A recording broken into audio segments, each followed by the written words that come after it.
Thank you for Good evening and welcome to the Scituate Planning Board, Thursday, September 8th, 2022. Here in the Select Board's office. Tonight, Ms. Burbine will not be joining us either virtually or in person. I need to read something before, which we do for every meeting. The Scituate Planning Board is committed to providing an environment of respect during meetings. We ask all members to interact in a polite manner even when there is disagreement. We value the participation of our community and want all participants, including marginalized and minoritized communities, to feel welcomed and respected. We ask our community members and all who participate to commit to these standards to support and respect our community. Thank you. As we know, all of our agenda and whatnot is online. Do I have a motion to accept the agenda? So moved. Second.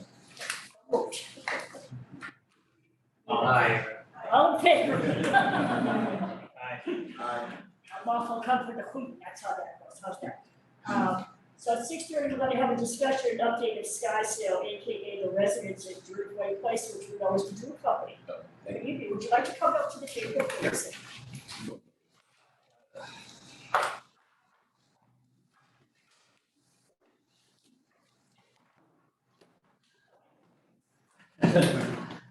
Thank you for having us here tonight. Thanks for coming. It's good to see everyone again, meet some members. We just wanted to come in and share with you an update on the project. We haven't been, I forget how long it has been since we came in with kind of a formal update on the project, but want to take a few minutes of your time. Things are going well, progressing. We are a little behind schedule, like a lot of projects might be out there for a host of reasons, but we're back on track. We hope to have we expect to have the portion of the project, which is the residences, the 6 buildings on and open in March to April. We had looked at phasing, we never intended to phase, we would come back to it and rest of that, but we're not going to. We expect to get all of those buildings open. The only kind of the month delay will be with the MBTA parking in the back. And that's just due to paving. Chris is here from Delbrook and gives us a little bit more information on that. Any other delays we had were pretty common, I think, with the projects right now. We're with materials and getting them in. We had to make some changes on the fly. But nothing significant to the project, but we've got to go back to the town. If anything, we've improved, I think, the overall look at the exterior, made some changes to the landscaping and other things. And a lot of landscaping getting in the spring, so we're prepping for that now. We've had a good deal of interest without even marketing the project for retail. A variety of retail to suit the residences and as residents of the town, I think residents of the town and also commuters, which we had committed to way back when, and that's been very strong. So we're excited. Again, that's without even really starting our marketing efforts. We've engaged a manager and brokers now officially, but that's I think going to be very successful. I think we got a lot of interest in rentals, and that'll be successful. I think overall, we've worked well with the town. We haven't had any major issues, and anything that on the field has been addressed. Maybe Chris, just for a minute, speak to the project. But please ask anytime. Just on the retail, what kind of retail are we talking about? We're looking for a mix. We've had a lot of restaurant interest. Yeah. We've had some. We don't have a lot of commercial spaces, I think on the second floor of the first building, but that I think will be full. That's been a mix of kind of office uses, that's fine on the second floor. We've always hoped for grab and go type uses over there for the commuters, for residents. And that's been the majority of the interest. We've had a lot of restaurant groups interested. We don't have that much space, there. We've had some other retail folks interested, but really that's been bulk of it. But that's without, we just engaged a broker, that's without going out to marketing. And what about the space above? On Driftway separate, that we always thought was gonna be more coffee, grab and go as well. We've had, that's been kind of the most interesting building for people. I think they can see it separate from the rest of the projects and they're excited about it, so I think that'll go pretty quickly. That may, with that META lot, kind of be that April opening that we talked about, March, because that's gonna pay from the back, but I think we're having a ton of interest there. We have had a lot of interest there, right? Great, Um, that's good to hear. and I don't think any other but this Christmas. Yeah, you know, we'll progress with all the utilities. One of the things we had to coordinate is actually you guys installed a new water main right down Driftway, so we kind of worked with the town departments, got that all smoothed out. The gas, there's two taps along Old Driftway, those have been installed by Eversource, so now we're at a point where we're gonna start doing a little bit more of that road work, starting curbing, items of that nature. We also coordinated with the town, I mean, we're not gonna progress that fast over there. We're just gonna, so we don't, impede traffic or whatever, we're just gonna slowly peck away at it. And then we talked about paving in the fall, so that we leave you, it'll give time for the asphalt to cool, so you don't put it down and then everyone runs over it and leave you with a terrible mess. But, everyone from the town planning department, building department, all the inspectors and the different town entities have been wonderful, so we appreciate that, on our end, it makes our job, a lot easier, so, hopefully we're doing our part, and if you have any questions on anything, I'd be happy to answer them. I don't have any questions for you. I have a question for General for the jurors. Where are we on our affordable units, paperwork for this? Yes. And we've retained a group to help us with that process. We're just engaged them recently, but we've been trying to keep the town updated where we can. We understand its focus and it's urgent kind of to get that going. So that's underway. And again, it's gonna be working through the process with the town on that. But I think we've been told in terms of our timing that we're right in line with where we need to be. Because we had a little bit of a slip for an opening date, we waited a bit as well. But we don't anticipate a problem. We have those units right now spread throughout all the buildings. They're 12 units, so they're not kind of one building. And now that we're not even considering phasing, that should be a problem as well. So we feel confident that we can get through the process as quickly as we can. But it's a major focus for our team. Thank you. They would be all part of the same, in other words, they're all part of the same project, we open and they're available. Yeah, but I know that Kara and I talked about paperwork and stuff that has to get done. I know it's a laborious process, I've been told. Well, it's a third party group, we're not doing it, so we take a group that's experienced in doing it. Specialized, yeah.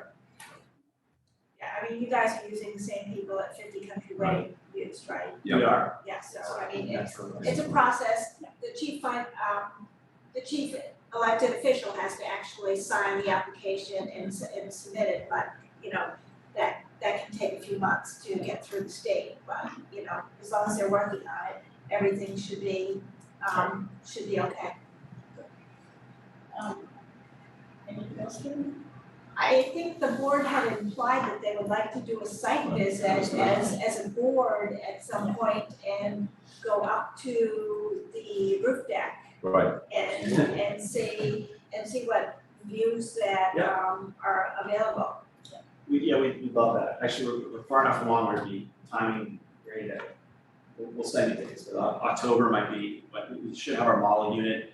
If not staged, it'll at least be complete. It'll be Have a complete. tree and It then won't be have a furnished, it'll be. that might be nice to see as well. So Right, if you send us a couple of dates, then we can arrange with the planning board, but that would be great. I'd like to see that.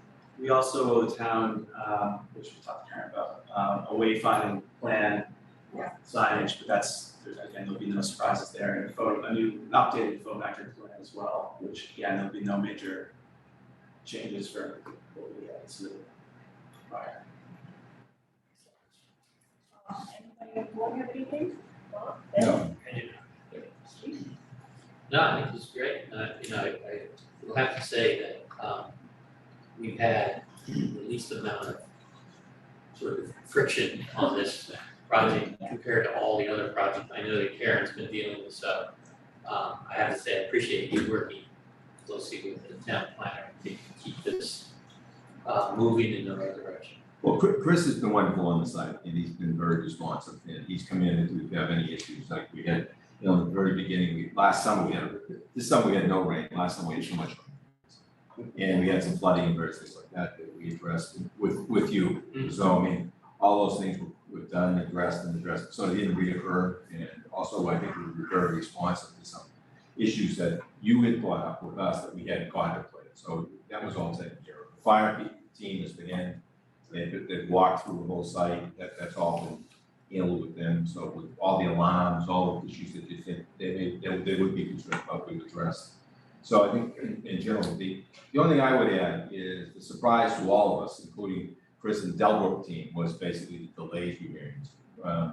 And when you read the news, materials not delivered, not available, and in delivery. And we were talking today, we're putting up light poles there, getting ready to put up the light poles.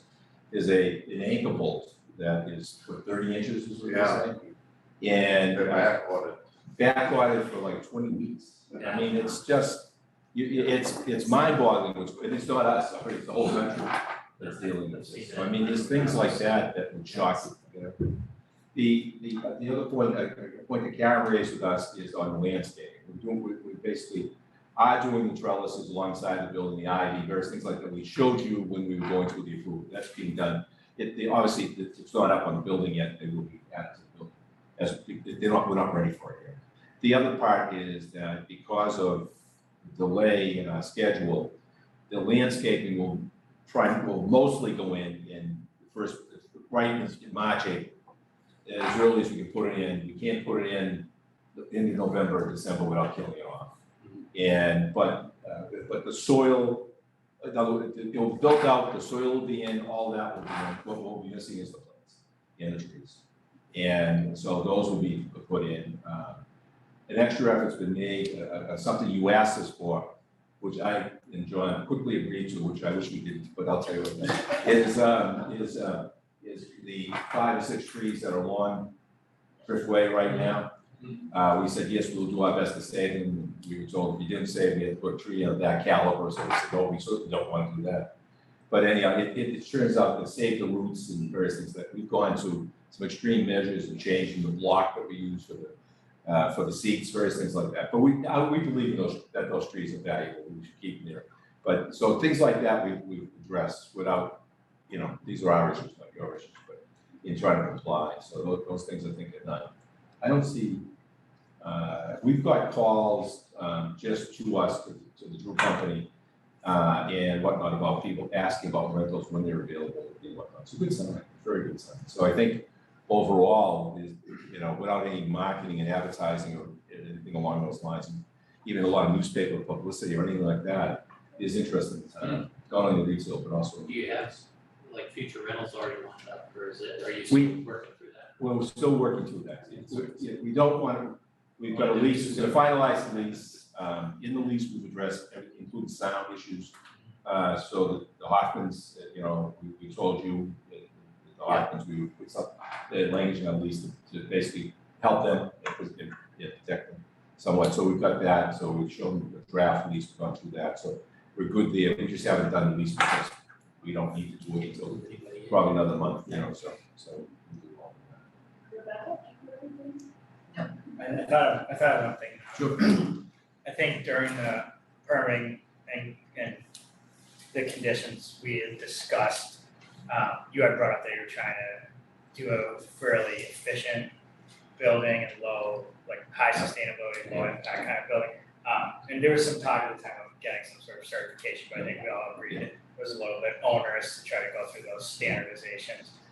But you had committed to doing that. So I was just curious how, with the supply chain issues and because operations have been ongoing, are you still on track to have that kind of high efficiency building or? I'll answer that, absolutely. So, the Drews have retained consultants, PBA, exterior envelope consultants, they are out on a routine basis doing inspections as well as us. We do our own as well. And then, I'm trying to think of, this is Bryce's first name, but, we have a lead consultant that also comes out periodically. They inspect everything, before we close up walls, make sure insulation, thermal breaks, all that are taken into account, so they'll be good buildings. And it's all LED lighting. Everything's LED, the exteriors are all hardy plank siding, so it's not your chintzy building. We've gotten a lot of comments, even from the workers, that appreciate the depth of even the outside, how like a lot of times you just see a flat face, everything's flat, there's a lot of nice profiles out there, so. Well, plus you've done a lot of recycling of materials too, Oh. so I give yourself credit for that. We'll, some things we're reusing, we'll repurpose, there's a lot of good things happening out there. Actually, we're gonna recycle the big mock-up of everyone, you guys remember from that, so the fire department's gonna be coming down soon and having a little bit of fun before we take it down now, so. Then you also asked about just the watering the plants and various things like that, all that we said we were gonna do was being done. So they're plant material that takes less water, less irrigation, et cetera. And we were actually keeping, maintaining water off of the roof, collecting it and doing a number of things like that, so we can sort of feed our plants without going to the town for water. Right, you wouldn't be able to. I'm doing that. Now that you shut it off, Especially this it's year. It's actually kind of neat, so it's you put it inside your gutter and it's a small ring along the outside of the gutter, so as rainwater comes in, a certain amount of that rainwater will, rather than dumping down into the infiltration areas, will leach off of a hose, and so it's actually really neat. So all that's for that. The only thing is that will be second, we'll split the project, so the MBTA parking will be the last thing addressed, but the rest of the project to the front, our project, our housing side will be done and complete, and it may be the south road going in, it may have to have we'll skim coat, it won't be finished, so until the MBTA one, because that's a drive in the MBTA. So that's really about it. Great, well, it looks very nice. Thank you. I don't think you guys built So I see a great looking project. Yeah, the only, oh, Yeah. so Mike Hoffman's here too. Mike is doing the marketing for us. And Theoni's in California, that's the reason she's not here tonight, but she's joining by Zoom. There she is. So if there was a hard question, we would ask Theoni to answer it. Yes, no, Develop maps. There's Mike. Well, like I want to echo Steve, this is really been a positive project to work on, see through, considering all of the work that a lot of other projects cost us, and hopefully this could be our gold star standard, and we can send out to work like your company. That would be great. Well, just so you don't get, your side of the line has done a great job working with us. Karen. No, it's not necessarily always the case, right? No. On either side. Anything else? So we will see you. Then you can get a hold of Karen with dates. And We'll she get- can- yes. And then she can wrap up. I'd love to come see it. Yeah. Not too dark, but it's a little bit of see. Right, yeah, you want to be able Yeah. See. to, maybe late in the That sun is so You'll- you'll- faster. We'll wait till Halloween to take you off your. Oh. Well, thank you very much, Sharon. Thank you Thank very you. much. Thank you. Thank you.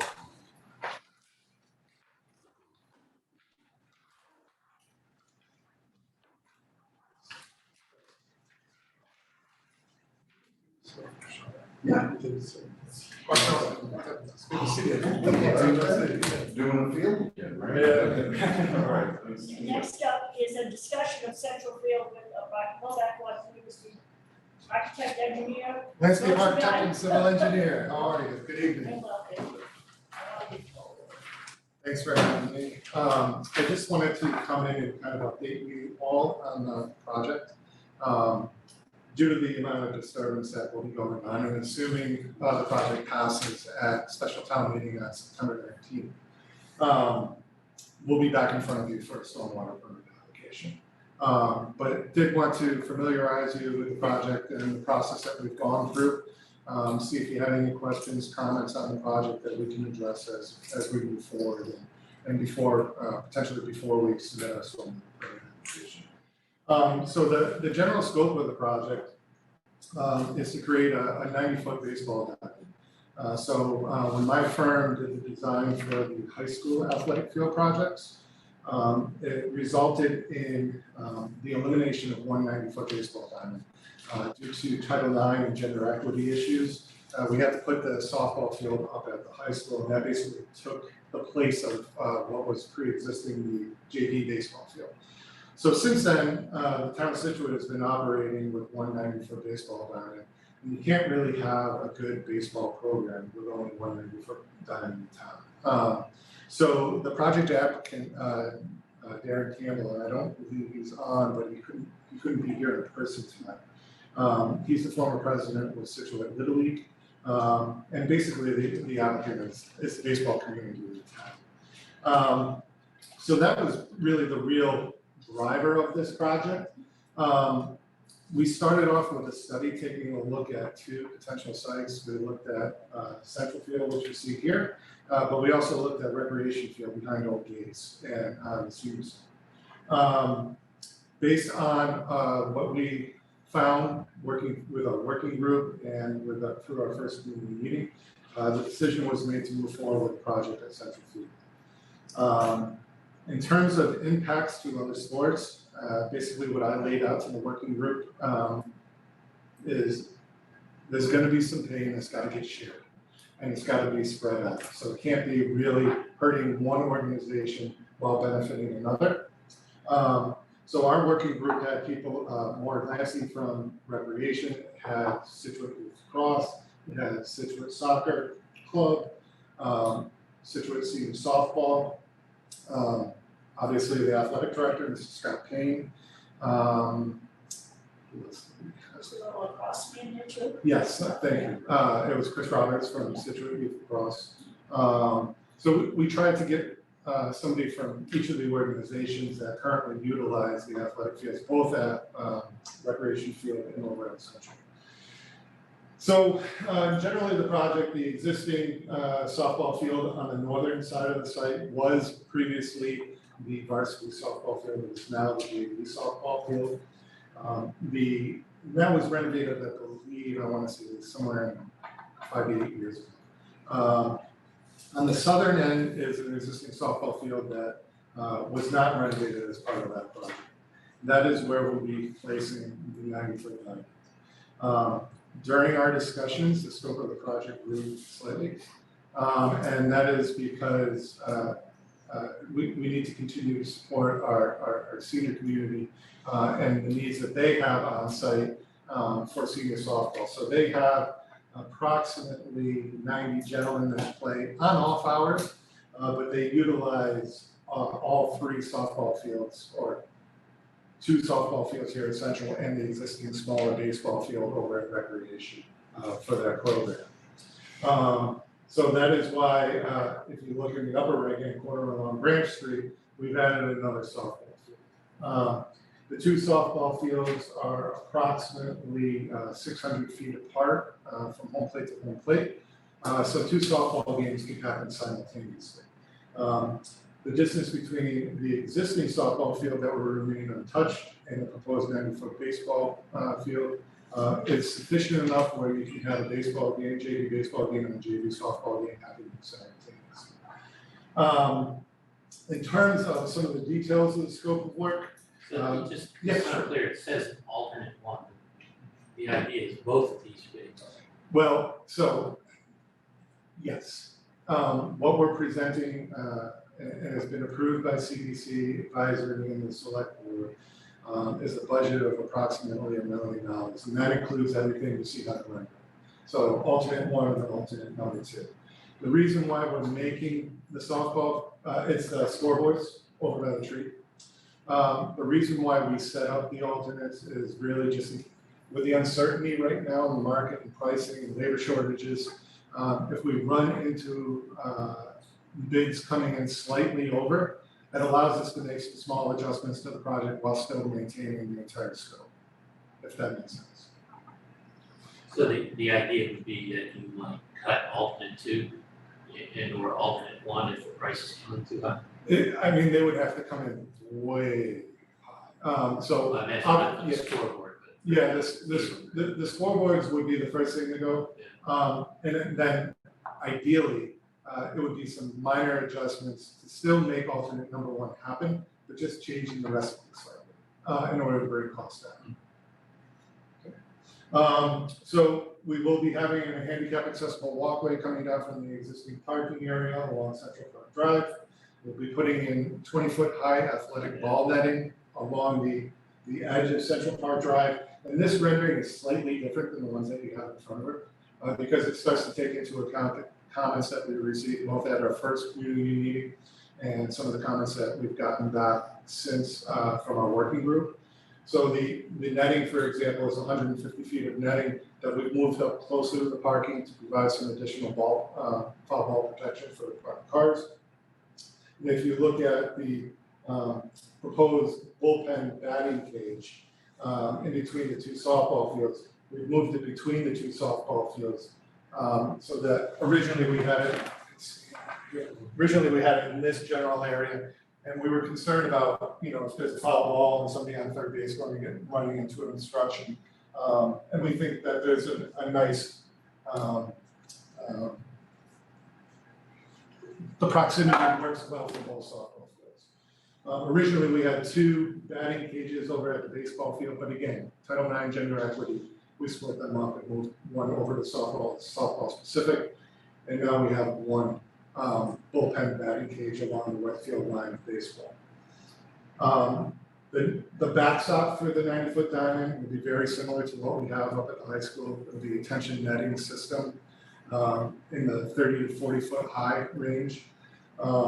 The team areas will not be dugouts like we have up at the high school. They'll be very similar to the team areas that we have on the northern field for softball. So just like shade structure, benches and chain link fence with a concrete slab.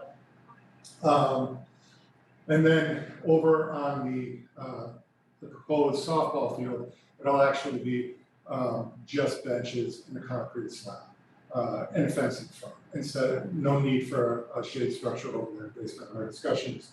And the backstop there will actually be chain link and a little bit smaller. Just don't have the same ball control requirements for softball. How does it get water? Great question. So there's an existing irrigation system out there. Based on the bylaws, we're allowed to modify that existing irrigation system.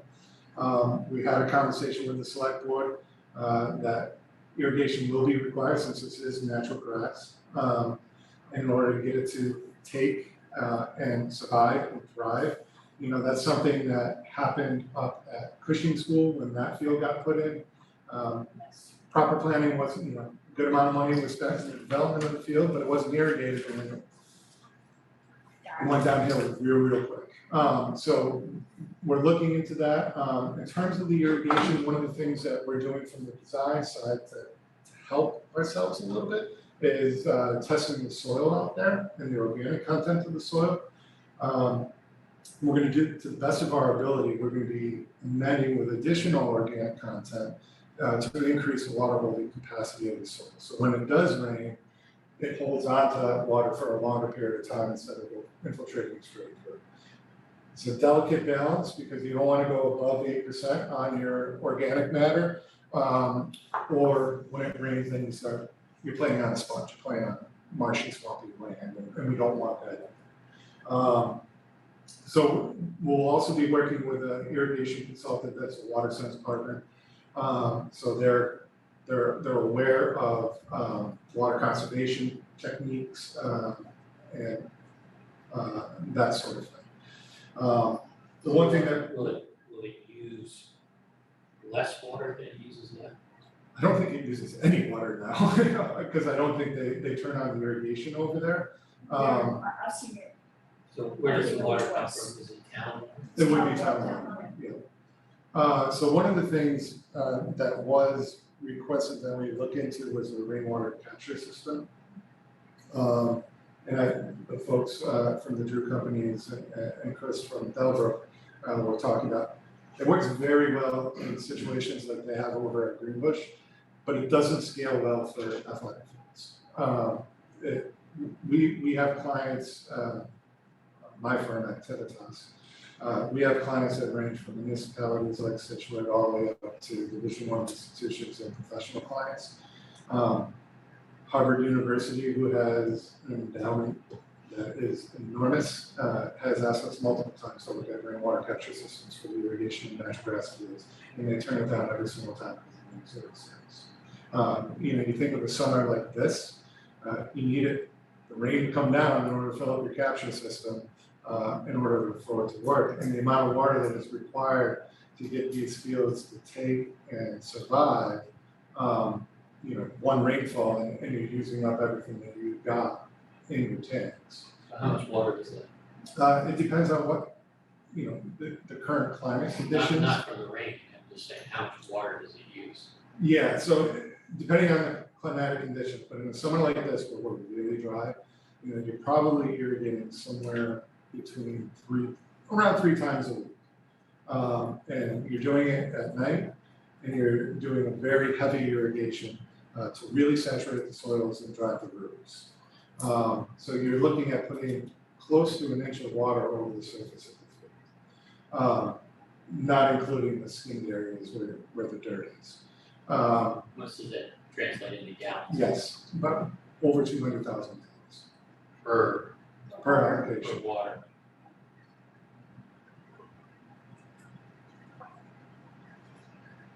So we're, with the design and looking at the soil mechanics and physical makeup, we're gonna do everything to help reduce that we can. But natural grass fields require water. What about drought tolerant seed mixes? Are you working to try to get something like that?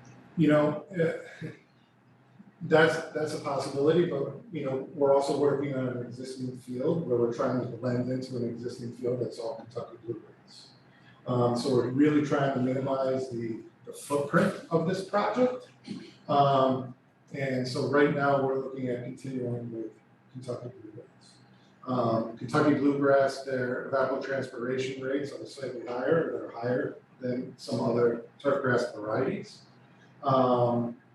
But when it comes to an athletic field, it is the gold standard in New England for athletic field turf grasses. So Mr. Novak, that kind of puts us between a rock and a hard place here. So, it needs to be very transparent to everybody that we are doing the very best working together Absolutely. to, we don't allow, as you know, I know that existing irrigation systems are very different rules, but, and while I don't play any sports, and I don't have any children that play any sports, I understand how important this is, and, I never know how many baseball fields we really need, because I never had to require to go to any.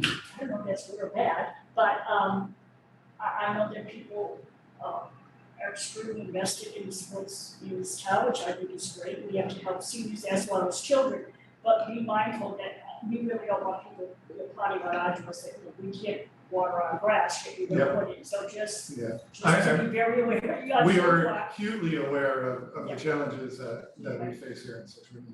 I'm not just an engineer coming in from another town, I'm a resident, so I'm well aware of the situation. We're just telling out this, we have spoken about it. Yeah, just to sort of put a point on it. Yeah. 300,000 gallons or 200,000 gallons per event, 600,000 a week. How many weeks? 20 weeks? It all depends on climatic conditions. That's an average. Yeah, I mean, basically June through August. July and August. Yeah. So that's gonna be 12 weeks. But if we have a summer like we did last year, which was an anomaly, I get it, but so was this summer. It was two extremes. So, you know, worst case scenario, I think you're probably looking at, yeah, like 12 weeks. So that's like 7 or 8 million gallons a year. of Water that we haven't used before. So- If the irrigation system isn't running. Will the irrigation system be programmed so that if Mother Nature is Yes. providing Yes. the rain, Yep, that the irrigation system Yeah. won't run? yep, it'll have a rainfall sensor on it. Okay. And I think it's also important for like a properly managed turf grass is not just setting a clock on irrigation control and forgetting it for an entire season. It's turning it up when it really needs it, and it's turning it down when it doesn't need it. So that's something that, you know, we have to have a conversation with DPW and Is that people what that. that would fall to? Yes, well, currently, that's what happens with town. DPW handles the maintenance of all the athletic fields. I think recreation on an annual basis does kick in some money for some, like, more cultural maintenance practices, like aeration, top dressing, stuff like that of athletic fields, but the day-to-day maintenance is through DPW. So can I ask you, would your company provide some kind of an education process? They can, that's. Absolutely, So so, maintenance issue, like you have to do this, and it would be nice if you could do this, but you have to do this. yeah, so much like the high school, and, you know, it's a different animal being turf, synthetic turf, but we went through an education morning, basically, where we walked them through and we showed them how to properly maintain the turf fields. That would be something that we would also do for the athletic fields. And we would give, as part of our final closeout documents, we'll have a maintenance plan that the town is recommended to follow. In addition to that, our irrigation consultant will also run through all the details of the irrigation system and how to conserve water to the extent we can. I think we might like to see the O&M as part of the stormwater permit. Sure. I also have a question about parking. I had the opportunity to drive through Central Park last weekend, and people park everywhere. And that's a problem, because there's, you know, when they park out down here, they limit sight distance going out of Central Park. You mean off the gravel area? Yeah, when they park where they're not supposed to. Yeah. So, based on my conversations with Darren Campbell, we have not been tasked with looking at the parking as part of this project. Our task originally was just the infield diamond, and it's kind of grown into a number of different things. But the parking itself, Darren has been looking into that with both the high school baseball coach. Oh, I thought he might have been talking about. But they don't see the numbers increasing over what they currently are. And that's not to say that there isn't an issue that currently exists. That's fine, but as long as somebody is managing so that, you know, police and fire can still get through here, cars aren't parked on both sides of the road, it's a concern. They're parking everywhere now. I also think that's a management problem from town. Yes, that is a management. So you know, you could also park in the library, well, people don't like to walk, we know that. So Yeah. park in the garages, and we encourage people to do that, and we had this conversation with the senior center about, you know, people carpool, you know, that kind of stuff, so. Kids can ride their bikes, I know the safety concern, but I know that, you know, I hear people at Central School who complain that when people use the fields, they're using their parking lot, so I think that's making sense for that. I think for me, the biggest obligation that we have is the water. It's a lot of water. That's a lot of water, and like I said, so we need to get a lot of buy-in. And, you know, we'll continue to refine those numbers as we move forward. I want you to, if we do it, I would want it metered, so we know what's being Sure. used. And those numbers, you know, don't hold me to those numbers. It could be less. You know, we haven't run, my irrigation consultant hasn't run a full calculation on that. I'm just basing the total square footage that we're serving out there and applying an inch of water is just a quick volume calculation that I generated to come up with those numbers, Yes, so. that's fair. The thing about it is like this year. Yeah. we're in a significant drought and, everybody's got extreme water control. Yep. And then, you're saying that this has to be watered 3 times a week with 600,000 gallons of water. So, I mean, it's a pretty big commitment And for that- the town to do that. And that's to keep it in pristine condition. In extreme conditions, extreme measures need to be taken. And I think, then it's coming in and. But that's not turning the water off for 4 weeks or 6 No, weeks. no, but I think it's definitely rationing back and finding out where's that level where we can keep it alive and without losing the surface. But it doesn't look like single farm, in terms of just being brilliant green. Like some residential lots I see. Question about the baseball field and the new softball field proposals. The baseball field is going to be primarily for the JV team, and the softball field is for a slow pitch softball, or? It'll be slow pitch softball, senior softball, and it'll be primarily for JV baseball, but it'll also be for senior baseball, so a little bit older than Little League, that Babe Ruth to Are those base Legion paths, baseball. 60 feet or on the softball field? On the softball field, there's 60. Yeah.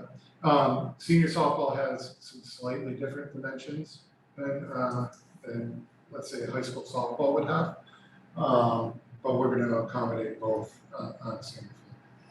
And will this be used for soccer? Yes. Yeah, it'll How continue to many be. soccer fields you get in? So in terms of regulation, high school regulation, we'll have one.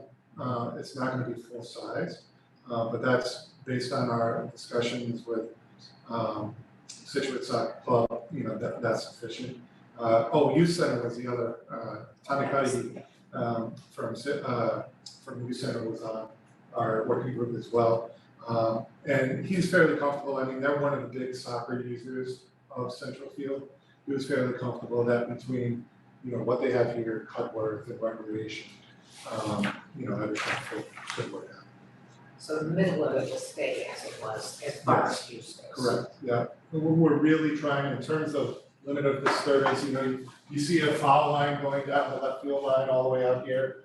That's just for graphic purposes. We're really gonna try to blend in the grades as closely as we can to the infields in order to, again, just minimize costs and minimize disturbance of the field. Because, it's had its issues, but Recreation did put some money into it a number of years ago. And it's been performing a lot better than it has in years past. Just Size of the lot. curious, what's the sort of operating radius of the JV field? Is it where the line stops? Is that supposed to be? Roughly, that's a wall, 300, so to speak? yeah, that's 325 feet down the line. That's about what we have up at the high school. And does the other side go into the softball field? It does, yes. And I believe So you can't my use. eyes aren't as good as they used to. No, you cannot use these two at the same time. Right. So we have 307 down the right field line. And there'll be a foul pole in the backstop, so it's a little bit higher of a fence over there. And if you have JV players putting it over that down to Branch Street, then they're playing for the wrong team. They should be up on the west. Is that what your last told me? Yeah, it would definitely be able to reach the softball field. Oh, yeah, the next, yes. And that mound isn't raised. No, it's a flat line, yeah. So this depends on a local town meeting, right? It does, yeah, it's one of the, I believe there's 5 CPC projects, part of that article. We received unanimous support from both CPC advisory and support on those projects. So they'll be needing a stormwater permit from the planning board.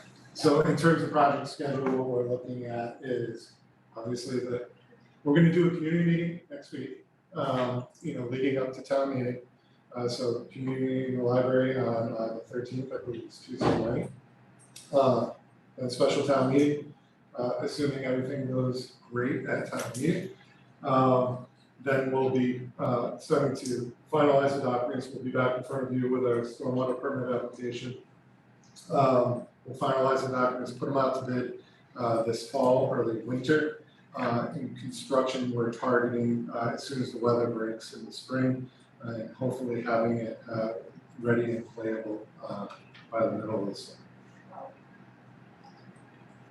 Is there any consideration given to, I don't know if it can work here, but to wells? No, you know, I think we've thought about it. The existing irrigation system that's on site is off the town water. Wells is such a, there's a big cost with a risk of that you're not gonna find the source or the amount of water and flow that you're going to need to support the use.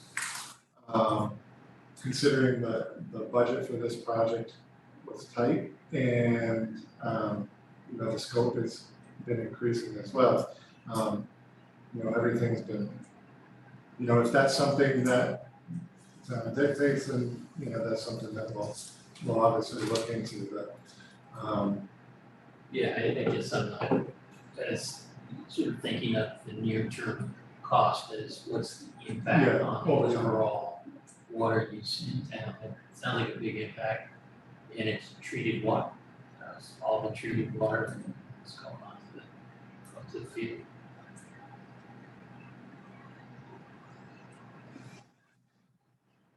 We'll see you after town meeting again. Yeah. Hopefully.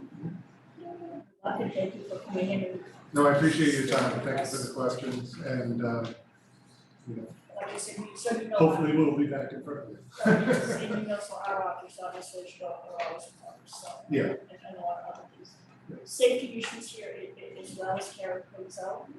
A lot of people will be here, lots of people know around. Public safety is a big issue for us as well. And thank you very much, we'll see you next Monday night. Great. Be square, I thought. Next Monday? No. Two more. I- Two more, I know, so for yeah. One other question for you, how many ballgames will they play? Well, that is, so, It's the JV team, it's a JV team, yes. so they practice there as well? That's a programming question for Scott Payne. I would imagine yes. At least some of the time they'll be practicing there. I think a large majority of, when they can get on the field up at the high school, they'll be using that just because of this. This field is used a lot, I go down here all the time, there's always people like that always.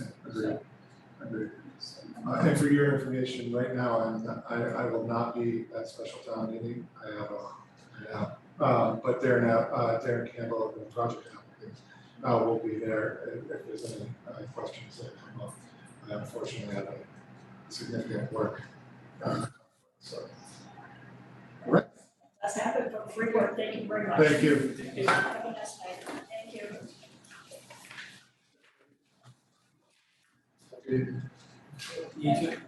And up next, we have a continued public hearing, a major site plan administrative review, and a special permit, Camden parking from 14 and 16 Old Country Way.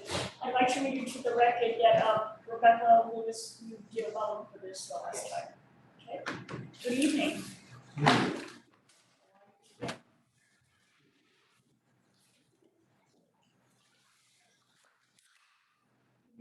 Right into the mic, thank you.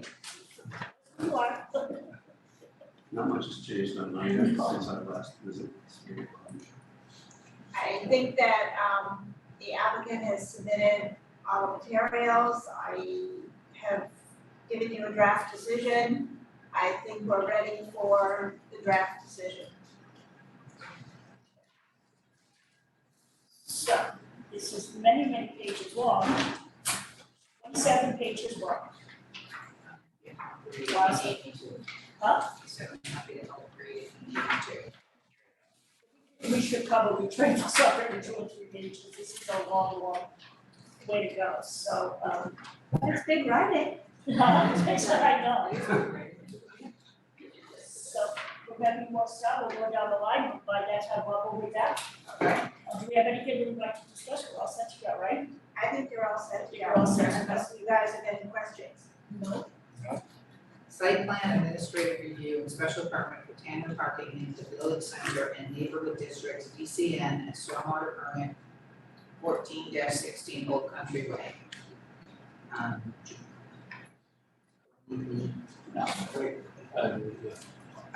move to make the following findings of fact. One, on May 24, 2022, the applicant 1416 Old Country Way LLC, Robert Proctor, manager, filed an application for a site plan review for a residential multifamily project in the village center and neighborhood districts under Scituate zoning bylaws section 580, 750, and 770, and a special permit under Scituate zoning bylaws section 760.8D2, tandem parking. The application included, but is not limited to, the following. A, application forms, locus deed, and narrative demonstrating compliance with bylaw section 770.6. B, filing fees and a butters list. C, site plan for 14-16 Old Country Way in Scituate, Mass, dated May 19, 2022 by Ross Engineering Company, a subsidiary of Grady Consulting LLC, consisting of 10 sheets. D, landscaping plan 14-16 Old Country Way, Scituate, Mass, dated October 12, 2020 by Bernice Waller. Landscapes consisting of 2 sheets. Alterations to design of barn 4 dwelling units. New construction at 4-unit condominium buildings, 14-16 Old Country Way, Scituate, Mass, dated 8/20/21, with revisions through 5/19/2022 by the SDA, consisting of six sheets.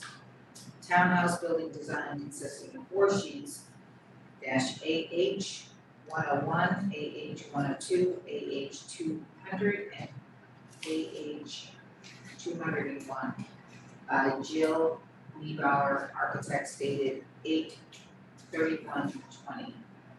F, lighting specification sheet for Allegra medium and lighting design for 14-16 Old Country Way, dated 9/30/2020 by Robert J. Lindstrom, designer. G, stormwater report for 14-16 Old Country Way, dated May 19, 2022 by Ross Engineering Inc., a subsidiary of Grady Consulting LLC.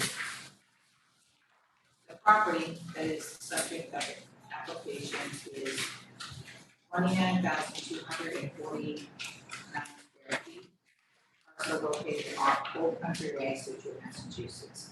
The property is currently improved with 2 residential buildings, sheds, and gratuitous concrete and impervious surfaces, and an underground 24 RPC pipe traversing the site, outletting across Old Country Way and its tributary to Old Bucket Pond. 3, the project is located in New Village Center in the neighborhood DCN zoning districts, Greenbush Driftway Gateway District, GDG, and the Greenbush Village Center Scepter District, GVC-BCN-GDG-GVC. 4, the zoning bylaw in effect for this project is the bylaw approved by the Scituate Annual Town Meeting on 4/12/2021 and the Attorney General on 9/13/2021 and posted on the website in October 2021. The project proposed by the applicants consists of 8 residential units and 2 buildings. The buildings are proposed as multifamily buildings, MFB. The west building, building 1, townhouse buildings, will have 4 residential units and a 2-story building. The east quote-unquote barn building, building 2 will have 4 residential units located in a 2-story building. The residential units each will have 2 bedrooms. The residential unit each have 2 bedrooms, each for a total of 16 bedrooms. What affordable dwelling unit is proposed? The building 1 has a maximum building height of 30 feet 6 inches to the top of the ridge, which is less than a maximum height of 40 feet, as set forth in the Scituate zoning bylaws. The east barn building, building 2, has a maximum building height of 29 feet to the top of the ridge, which is less than 40 foot tall, as set in the zoning bylaws. 6, building 1, townhouse building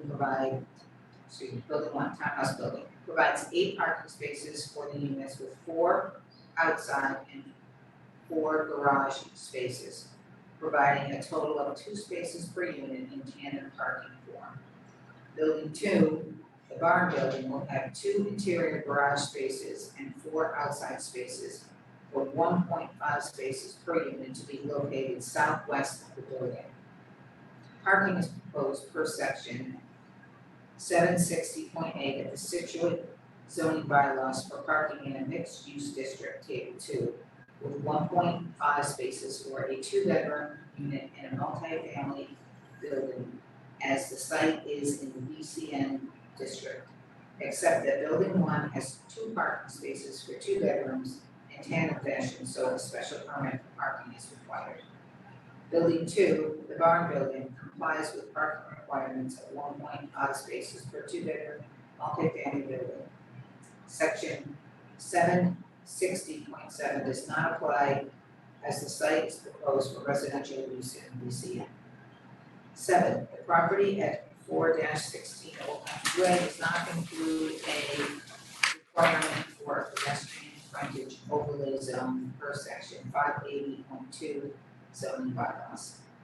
8, the BCN GDG GBC multi-family building is an allowed use per section 420 and 580.3 of the zoning bylaws, and an allowed building type per section 750 of the zoning bylaw.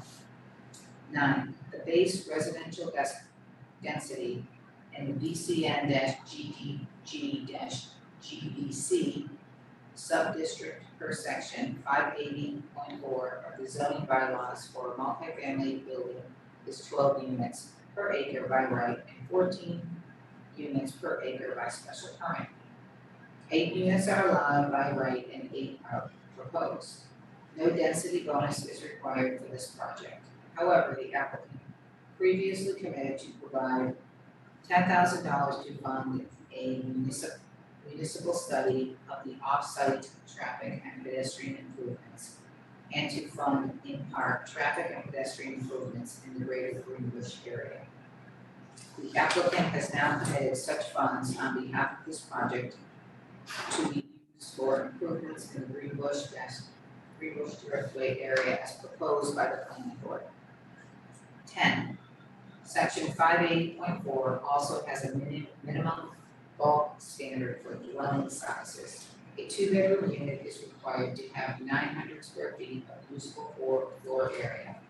Units 1 through 4 have 1,400 square feet without the garage. Units 5 and 6 have 1,410 square feet without the garage, and units 7 and 8 have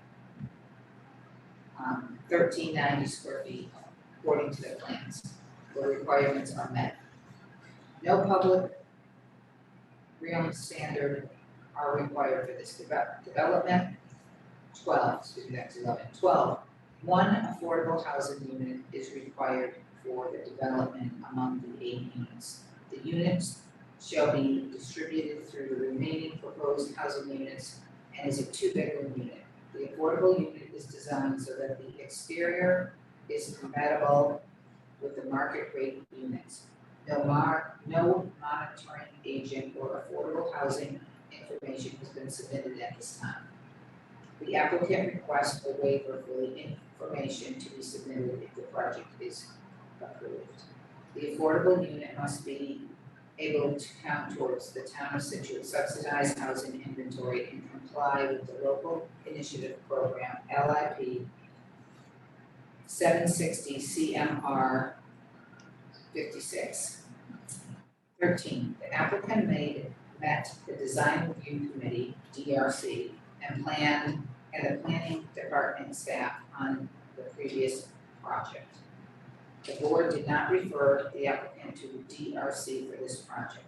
Design standards under section 580 and 750 of the zoning board bylaws must be met for waiver. 14, a MFB includes lot standards and design standards found in section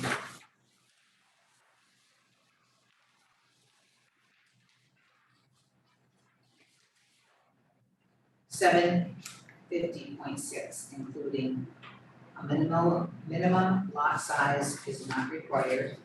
Street frontage of 80 feet is required. There is 143.8 feet of frontage on Old Country Way. The lot depth is not required. The front yard built to zone setback is 10 feet minimum and 30 feet maximum. 15 is provided on Old Country Way for building 1. Building 2 has 126 exceeding 30 feet maximum, and a waiver has been requested. Minimum side yard is 15 feet. 32.7 is for building 1 and 26.2 is provided for building 2. Minimum rear yard is 20 feet. Approximately 90 feet is provided for building 1 and 20.3 is provided for building 2. Outdoor amenity space coverage required is 20% of the lot. 21 or 6,100 square feet is provided for the plants. The permitted outdoor amenity space is per section 752 of the bylaw is a common yard and garden, PS, with a fire pit and seating area. The fire pit is on the southeast side of building 2 along with some seating. There is also seating between building 1 and building 2. The building height will conform to the height regulations set forth for an MFB at 30 feet 6 inches to the top of the ridge for building 1 and 29 to the top of the ridge for building 2, which is less than 4 stories and 40 feet, with height measured from the average ground level to the average height between the eave and the ridge for a building with a pitched roof. The minimum street facing wall width is 60 feet and the maximum is 100 feet. Approximately 40.3 is provided for building 1 and 82 is provided for building 2. A waiver has been requested for building 1. A street facing entrance is required. Building 1 does not have a street facing entrance. Building 2 has a street facing entrance. A waiver will be needed for building 1. A maximum building footprint is not applicable. 15. A MFB has general design standards found in section 750.5, including more than one principal building is allowed on a lot if the building lot dimensional standards are met for each principal building individually. There are 2 buildings on this lot and a waiver has been requested for the front setback for building 2. The lot is not a corner lot and has no requirements for corner lots. Multi-family buildings taller than 25 feet shall be required to be set back or stepped back from the street right of way. Building 1 is set back 15 feet or for setbacks 0 through 25 feet, a maximum height of 25 is required. Building 1 has a height of 24 feet 10 inches to the midpoint of the attic. The building 1 meets the height requirements as in a multifamily building height is calculated as the average height between the eave and the ridge for a building with pitch roof. The scale of the buildings are visually compatible with the site and with its neighborhood. Buildings articulation standards have been met with buildings greater than 50 feet in width designed to read as a series of smaller buildings with a varied articulation. No street-facing building's elevation is wider than 100 feet. Horizontal modulation and articulation are not required as the building is less than 3 stories. Street-facing buildings, facades, shall provide surface relief through dormers and door canopies. Facade transparency is required for multifamily buildings. Windows should be evenly spaced along the facade, and windows shall be low reflectivity glass. The facade glazing shall fall between the height of 2 feet and 12 feet. Facade glazing requirements are only applicable to 2 front facades facing a street right of way. The project meets the requirements with the window spacing. Facade glazing occurring between 0 and 9.4 feet. Low reflectivity glass is proposed. The roof pitches meet the criteria of 6, 12 minimum and 12, 12 maximum, except for building 2 dormers, which are 5, 12, and building 1 is 7, 12. Exterior treatments will be provided. Exterior treatments will be a synthetic material intended to provide the look and character of traditional building materials. Examples, seated shapes. The windows will architectural elements are continued from the front to the side. The proposed buildings have textures and patterns. We got 2 pages. Sure. 16, development site standards include, paren 16, section 750.8. Development site consists of 2 buildings. The development site does not include any existing or proposed right-of-way. A multifamily building is a permitted building type in this district. A minimum of 50 feet of frontage on a publicly accessible street providing access to the development is provided. Development block standards are not applicable. Site landscaping is provided. The existing tree is not preserved as it is in poor condition. Plantings are arranged to not obscure the vision of traffic. Parking must be located a minimum of 5 feet behind the front facade. Building 1 meets this requirement. Parking is not directly in front of building 2. It is off the front east side where it will be screened. Project meets this requirement. A street screening shall be required where parking is visible from a public street or sidewalk. The tandem parking space for building 1 will be screened with shrubbery. The driveway servicing the site is shown off of Old Country Way. It is proposed as 20 feet wide.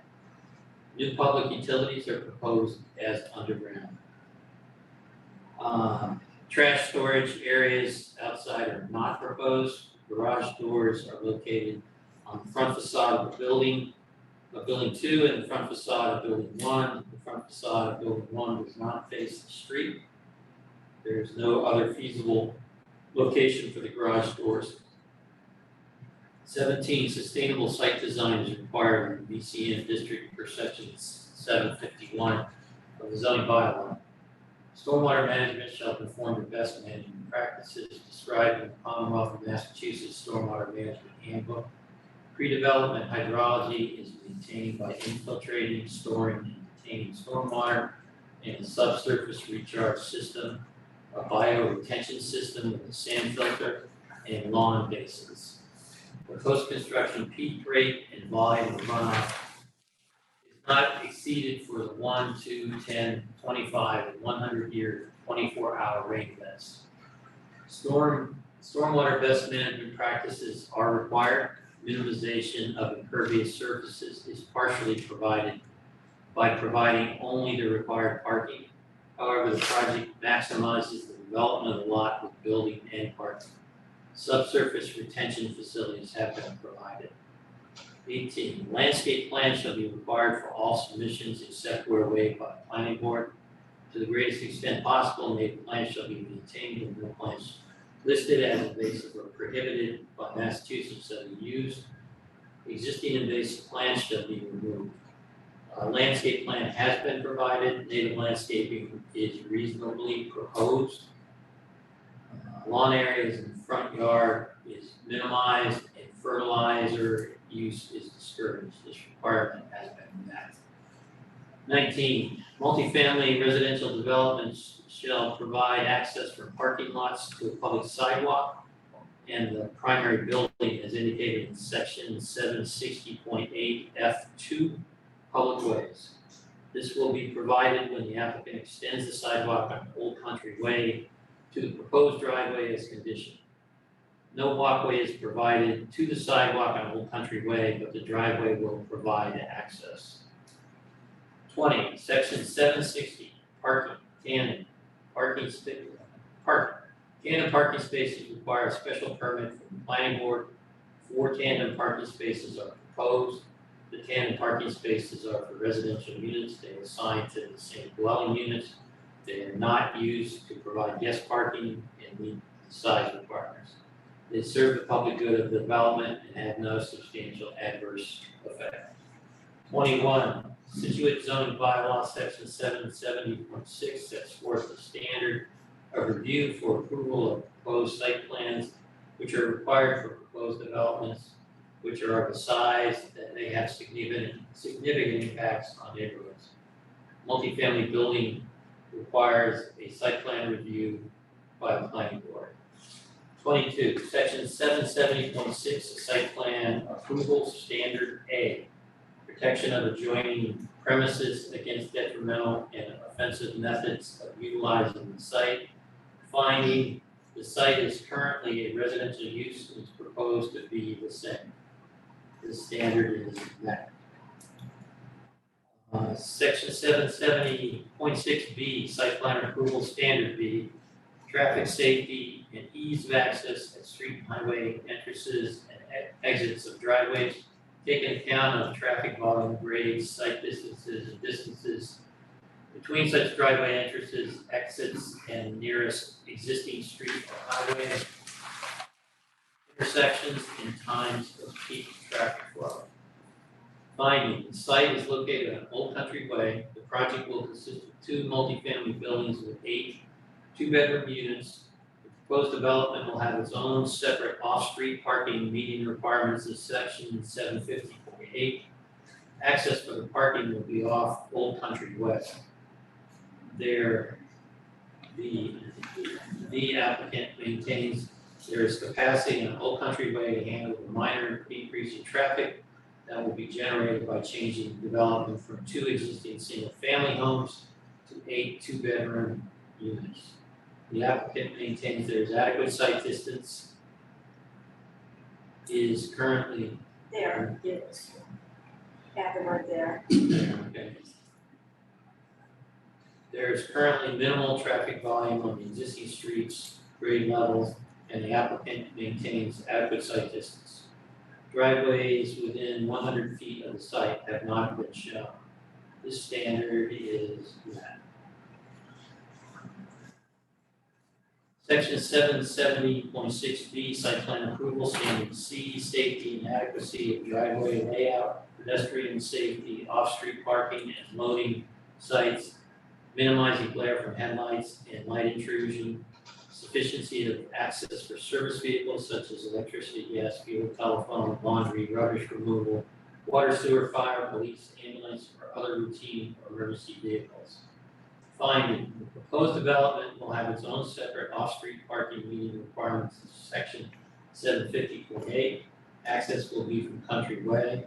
The main access off Old Country Way is 20 feet wide. There are no internal walkways to reach the sidewalk on Old Country Way. The applicant indicates the site will have sufficient access for service vehicles. This standard is met. Section 770.6D, site plan approval standard D, adequacy of the methods of disposal for sewage, refuse, and other waste resulting from the uses permitted on the site, safety and adequacy of water supply and distribution, and of firefighting facilities on the site. Finding, the project proposes to connect to the existing sewer service in Old Country Way and connect to the water main located in Old Country Way. The fire hydrant will be extended into the site. The DPW sewer division has indicated the town sewer system is at capacity. Sewers designed for these lots will be limited to a lateral for each lot, and a sewer connection fee of $16,000 will be assessed above the existing betterment of 2 units. The water division indicated that the existing service to the property will need to be able to be flushed, so the water main should have a hydrant at the end of the line. They recommend individually metering units. The building will have fire sprinklers. The standard is that. Section 70.6E, site plan approval standard E. Adequacy of surface and stormwater drainage and snow melt runoff within and from the site, including but not limited to all walkways, driveways, buildings, parking, and loading areas. Finding, the proposed project consists of a subsurface recharge system and a bioretention area for the proposed building and driveways. The site is located within the Water Resources Protection District and has been designed to comply with its requirements. Snow storage areas are provided. The board engaged Horsley Witten Group to evaluate the adequacy and accuracy of the Grady Consulting LLC stormwater report and data, as well as the efficacy and adequacy of the design.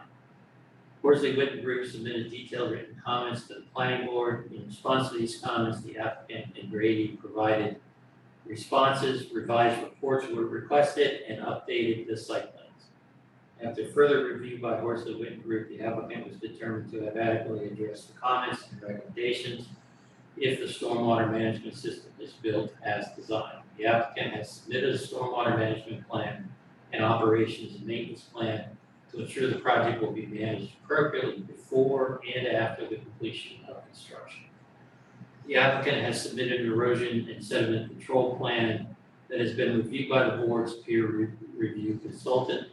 The review of the stormwater management system by the planning board's consulting engineer and their approval of this site plan review and special permit eliminates the requirement for a separate stormwater permit under the stormwater general bylaw and its regulations for any work that conforms to the plans.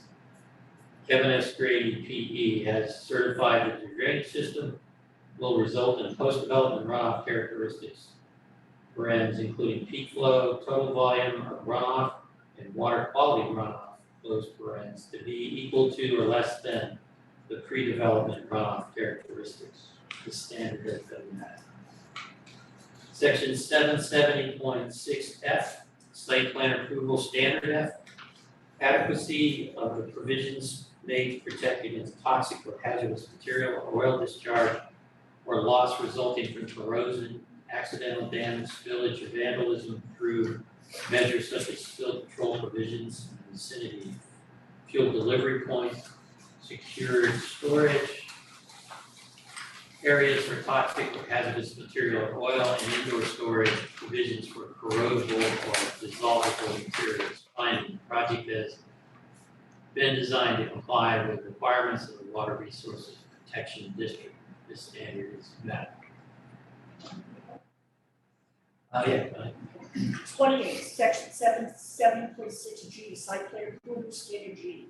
Minimizing the volume of cut and fill, the number of trees of 6-inch caliber or greater removed, the length of stone walls removed, soil erosion, and destruction of other natural features.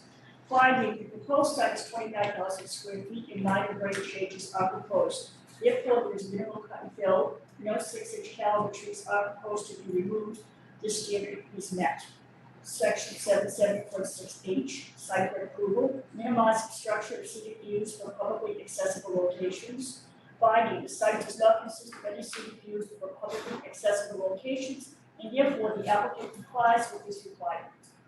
Section 770.6I, site plan approval. Parking areas shall be adequately buffered and shaded using native vegetation. Parking lots with 10 or more spaces shall be planted with at least one shade tree per 10 spaces of a caliber of at least 2.5 inches DBH, with each tree providing shade to the parking area. Parking areas and visually degrading elements such as dumpsters and loading docks shall be designed to minimize visual intrusion from public ways in residentially owned or zoned areas. In addition, suitable screening of such areas by wood fences and dense native evergreen hedges of 5 feet or more at the time of planting shall be utilized. The use of chain link fences shall be avoided except in industrial areas. Outdoor lighting, including lighting on the exterior of a building or lighting in parking areas, shall be arranged to minimize glare and light spillover to neighboring properties. No outdoor light shall be located more than 20 feet above the ground. Finding the project consists of one residential driveway with 14 proposed parking spaces, 6 in the garage and 8 outdoors. 4 parking spaces are screened by the adjacent building. Shade trees are proposed within the parking area. Exterior lighting shall be arranged to minimize glare or light spillover to the adjacent properties, thereby meeting the requirements of the bylaw. The standard is met. Section 770.6J, safe, functional, and convenient pedestrian, bicycle, and where practical transit access, and continuity of the pedestrian bicycle network within the property into nearby pedestrian and bicycle facilities and trip generators. Finding the surrounding area provides safe, functional, and convenient pedestrian access. There is a sidewalk located on Old Country Way, providing access to Green Bush and the train station, which will be conditioned to expand to the driveway for this project. A 7-space bicycle rack is proposed. There is no walk connection in the site to the sidewalk. The standard is met. Based on these findings, the planning board finds the site plan review in the Village Center Neighborhood District and tandem parking special permit meets the requirements under the Village Center Neighborhood District section 580, 750, 760, and 770. As the project will be in harmony with the general purposes of this bylaw and requirements of Mass General Law, Chapter 40A, and will not have a greater detrimental impact on the neighborhood than a conventional residential development plan, and is designed with consideration for health and safety. Second. Discussion. I don't know if anybody else had. I went and made those minor corrections as we went along the way. Okay. And the other thing that I would request is that all of the dates be either numerical or spelled out. It either has to be 10 or October. But it's all different on the plans. Oh, okay, all right. It is different on the plan. Okay, so that's what that goes for. Okey dokes. So, this might just be sort of how we format these things, but on page 4, the 4th bullet, we talked about a waiver has been requested. Yeah. We didn't say requested and approved by the board. Well, I put the waivers in the conditions. So there's a Oh. section where you're going to approve the waivers. Okay. But if that's what you wanna do, I mean, No, it just seemed like it left it open-ended, so, but as long as we haven't addressed it. it's gonna be addressed in the conditions. Page 3.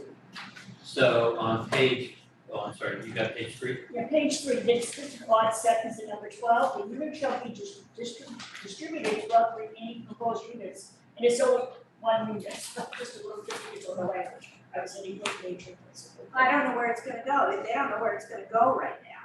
Okay, it just sounds like there's more than one. Okay, that's all. Okay, that's all I have. Go ahead, Steve. Page 5, the sort of 6th bullet, no street facing building elevation is wider. Building width, should that be building width? No, this is directly from the zoning bylaw. Oh, is it? Any street facing building elevation wider than 100 feet needs special permit. That's why I'm making is finding that it's not wider than 100 feet. We put E.G. wider in parentheses. Can I do That's what? just a weird construction. Can I do what? After elevation, just put in parentheses, E.G. wider.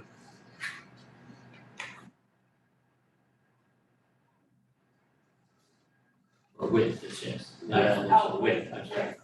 Okay, okay.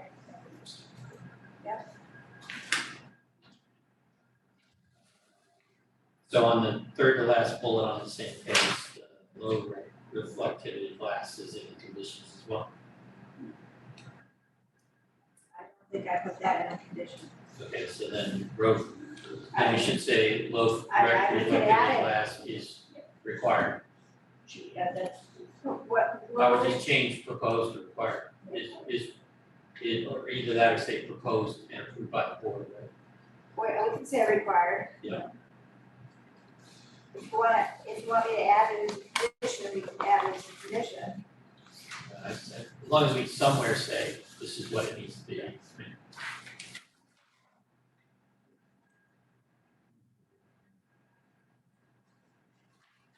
You want to just say that it's being provided that.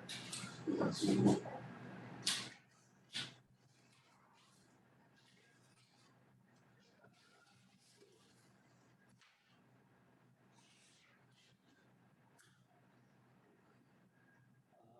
Item number 24 on page 8, I think that should be 77.6C. To these. Yeah. You can read these 8 times and you still I don't, get you you. still don't catch everything.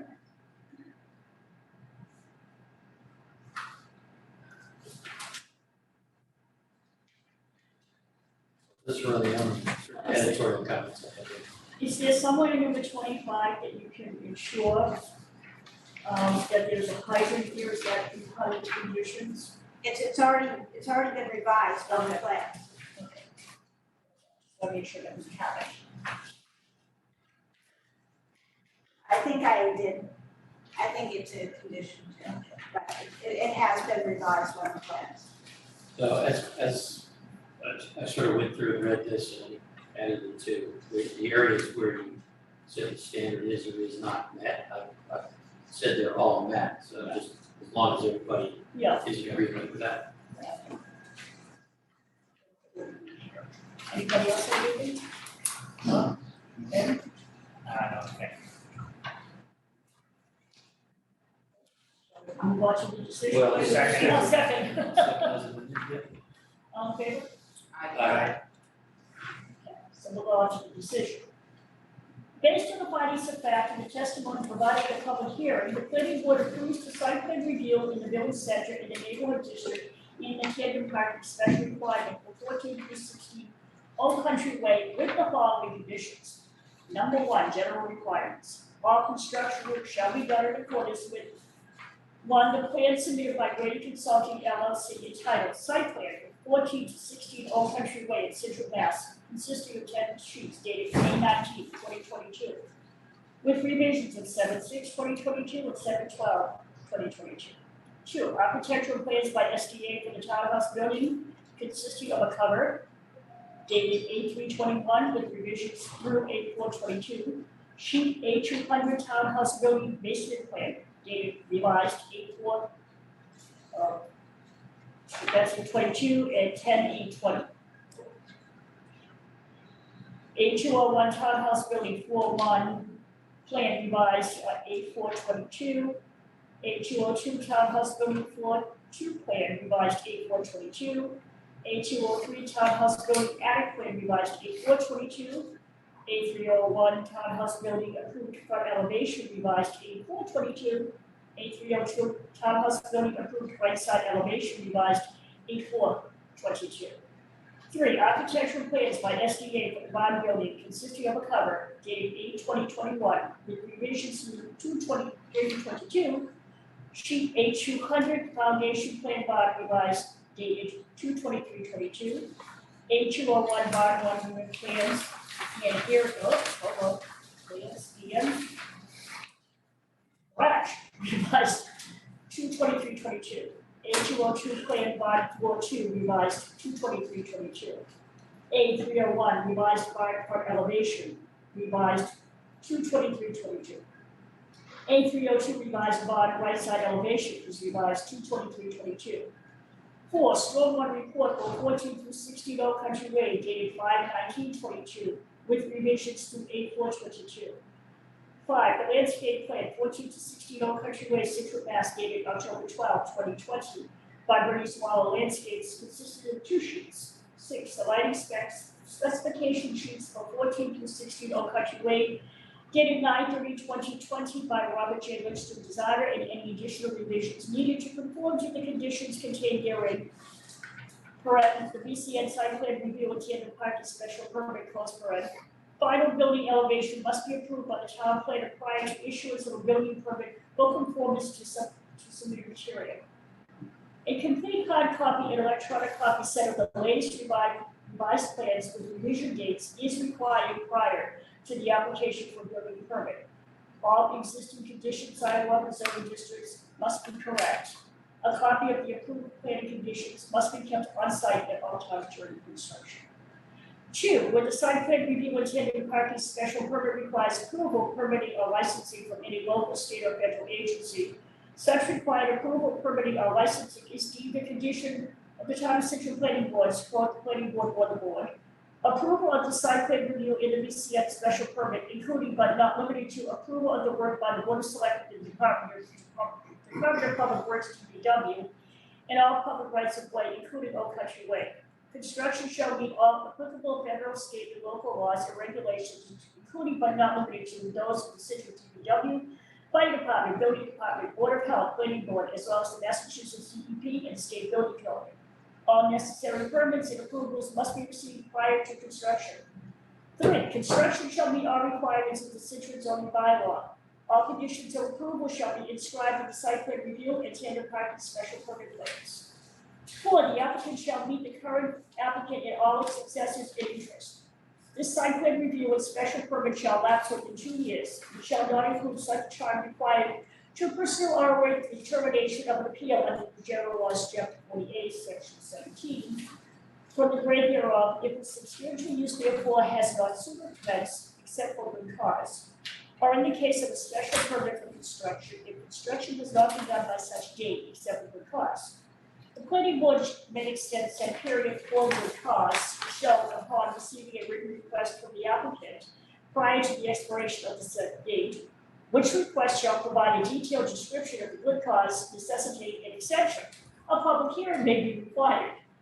5, the total number of residential dwelling units on the site shall not exceed 8. All units will be 2-bedroom units. There will be 1 affordable unit among the 8 units. The total number of bedrooms shall not exceed 16. A bedroom shall be defined in accordance with the Title V of the State Sanitary Code. Massachusetts Architectural Access Board MAB requirements must be met. All units will be under condominium ownership. 6, the applicant shall obtain the planning endorsement from the planning board for the site plan review and the tandem parking special permit within 90 days of the expiration of the appeal period, and this decision becoming final. The uses allowed on the site shall be restricted to the uses allowed in Zone A. Uses prohibited are in section 521.6 of the Scituate zoning bylaw. The storage of fertilizers and pesticides is not allowed unless they are covered or contained. 8, no vehicle washing is to occur on the site. 9, the units of the new building shall be numbered on the outside for identification, fire protection, and emergency response purposes. 10, the 3rd floor of neither building shall not be allowed for living space now or in the future. Okay, then what's up, waivers? Waivers. 11, a waiver is requested from 754.4 and 754.5 of the zoning bylaw to allow for the monitoring agent and other affordability requirements to be submitted after approval and prior to the application for the first occupancy permit. So do you, I guess I kind of messed up here. Do you want to say, the board, the board approves this? We'll add that after, each one. Yeah, I think a waiver is requested and the board has approved, right? a waiver is requested at the board. Okay, Well, we requested from, I'll put yeah, something, just put at the end, just put the board as approves. the board, all right, And we approve that, okay? 12, a waiver is requested from section 750.6, 2.4 lot standards for the front yard built to zone setback for building 2 of 126 feet exceeding the maximum of 30 feet. 13, a waiver is requested from section 750.6, 3.2 design standards for a minimum street facing wall width of 40 feet 3 inches for building 1 where 60 feet minimum is required. 14, a waiver is requested from section 750.6, 3.4 design standards for a street facing entrance, building 1 does not have a street facing entrance. Utilities, parking, traffic, and street improvements. 15, maintenance and repair of the driveway and parking areas, stormwater management system, snow removal, lighting, and landscaping shall be the responsibility of the applicant until a condominium association is formed. The responsibilities for the same has been transferred to the condominium association. 16, all parking is limited to designated spaces as shown on the plan. 4 tandem parking spaces are approved for building 1, units 1 through 4. 17, no permeable pavement is allowed now or in the future. 18, no new underground irrigation system shall be allowed to connect to the town's water distribution system or in any manner use municipal water in accordance with the policy made effective by the Board of Selectmen on October 8, 2014, and reaffirmed by the Scituate Water Commissioners on May 26, 2015. All irrigation systems installed in accordance with the policy must be supplied by on-site sources or private water suppliers at the expense of the property owner. 19, the applicant shall consent to allow members and town officials of the planning board and other persons acting under the authority of the planning board as its agents to enter upon any lands and carry out such surveys and inspections as may be deemed necessary and place and maintain monuments and marks. The applicant shall cooperate with the planning board and town officials and assist them in their efforts to verify the layout, design, and construction work in the special permit plan are satisfactory and conform to the town specifications and the requirements of the planning board. 20, an independent inspector contracted or employed through the town shall perform the required construction inspections according to section 9.0 of the subdivision regulations. All required inspections shall take place and be inspected by the inspector, including water and sanitary sewage facilities. The inspectors shall be approved by the town planner and DPW and shall work under the direction of the town planner. The cost for these inspections shall be paid by the owner. Written reports shall be submitted to the applicant and the planning board in a timely manner, stating results of any and all required inspections during construction unless more frequent reports are needed. 48 hours notice minimum advance notice is required for all inspections. All stormwater recharge structures require inspection at the bottom of the excavation by the consulting engineer. Noise, dust, and air quality control shall be in accordance with DEP regulations. 21, construction of the proposed driveways, parking areas, proposed drainage system, proposed water system, proposed sewer system shall be supervised by a registered professional engineer. Said supervising engineer shall certify in writing to the planning board and DPW at completion that the proposed driveways, parking areas, drainage system, water system, and sewer system were constructed in accordance with the approved plans and that said systems are functioning in full accordance with the approved design. The certification of the proposed driveways, parking areas, and utilities shall be accompanied by as-built plans signed and stamped by a professional land surveyor and the supervising registered professional engineer. Prior to issuance of an occupancy permit for any building, the registered professional engineer shall inspect the exterior of each building as necessary and certify to the planning board and building commissioner with his signature and stamp on an as-built plan that the grading and stormwater management systems conform to that shown on the site plan review and tandem parking plans, special permit plans that are functioning in accordance with design requirements, and any variation in grade is immaterial and does not materially alter the performance of the stormwater system. The site development as built, including building structures, topography, roadways, water, sewer, gas, cable, fiber optic, electrical, and storm drainage infrastructure will be submitted in AutoCAD format 2013 or higher, ESRI interchange format registered to the Massachusetts State Plane Mainland Coordinates, North American datum of 1983, compatible with the town system, along with stamped and signed copies of said plans. 22, an easement shall be provided allowing the condominium trust access to drainage and stormwater management systems, including but not limited to the 24-inch underground concrete pipe culvert which traverses the site, all of which will be privately maintained to allow inspection, maintenance and repair, and allowing the town access in case of emergency or to test water quality if this is deemed in public interest.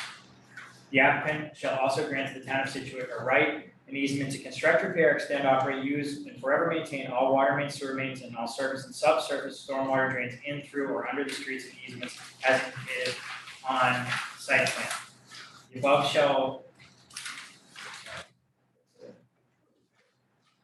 shall not be constructed to relieve the applicant and his successors entitled to ownership of a portion of land within the applicant's property, nor diminish in any way his responsibility to complete all construction as required by the applicant's agreements with the town, and to thereafter maintain all utilities in satisfactory condition. 23, all materials for utility construction shall meet DPW construction standards. 24, street opening permit will be required for each individual utility connection. 25, the applicant shall eliminate the existing driveway openings onto Old Country Way and add sidewalk and vertical granite curb to match existing walk and curb to DPW standards.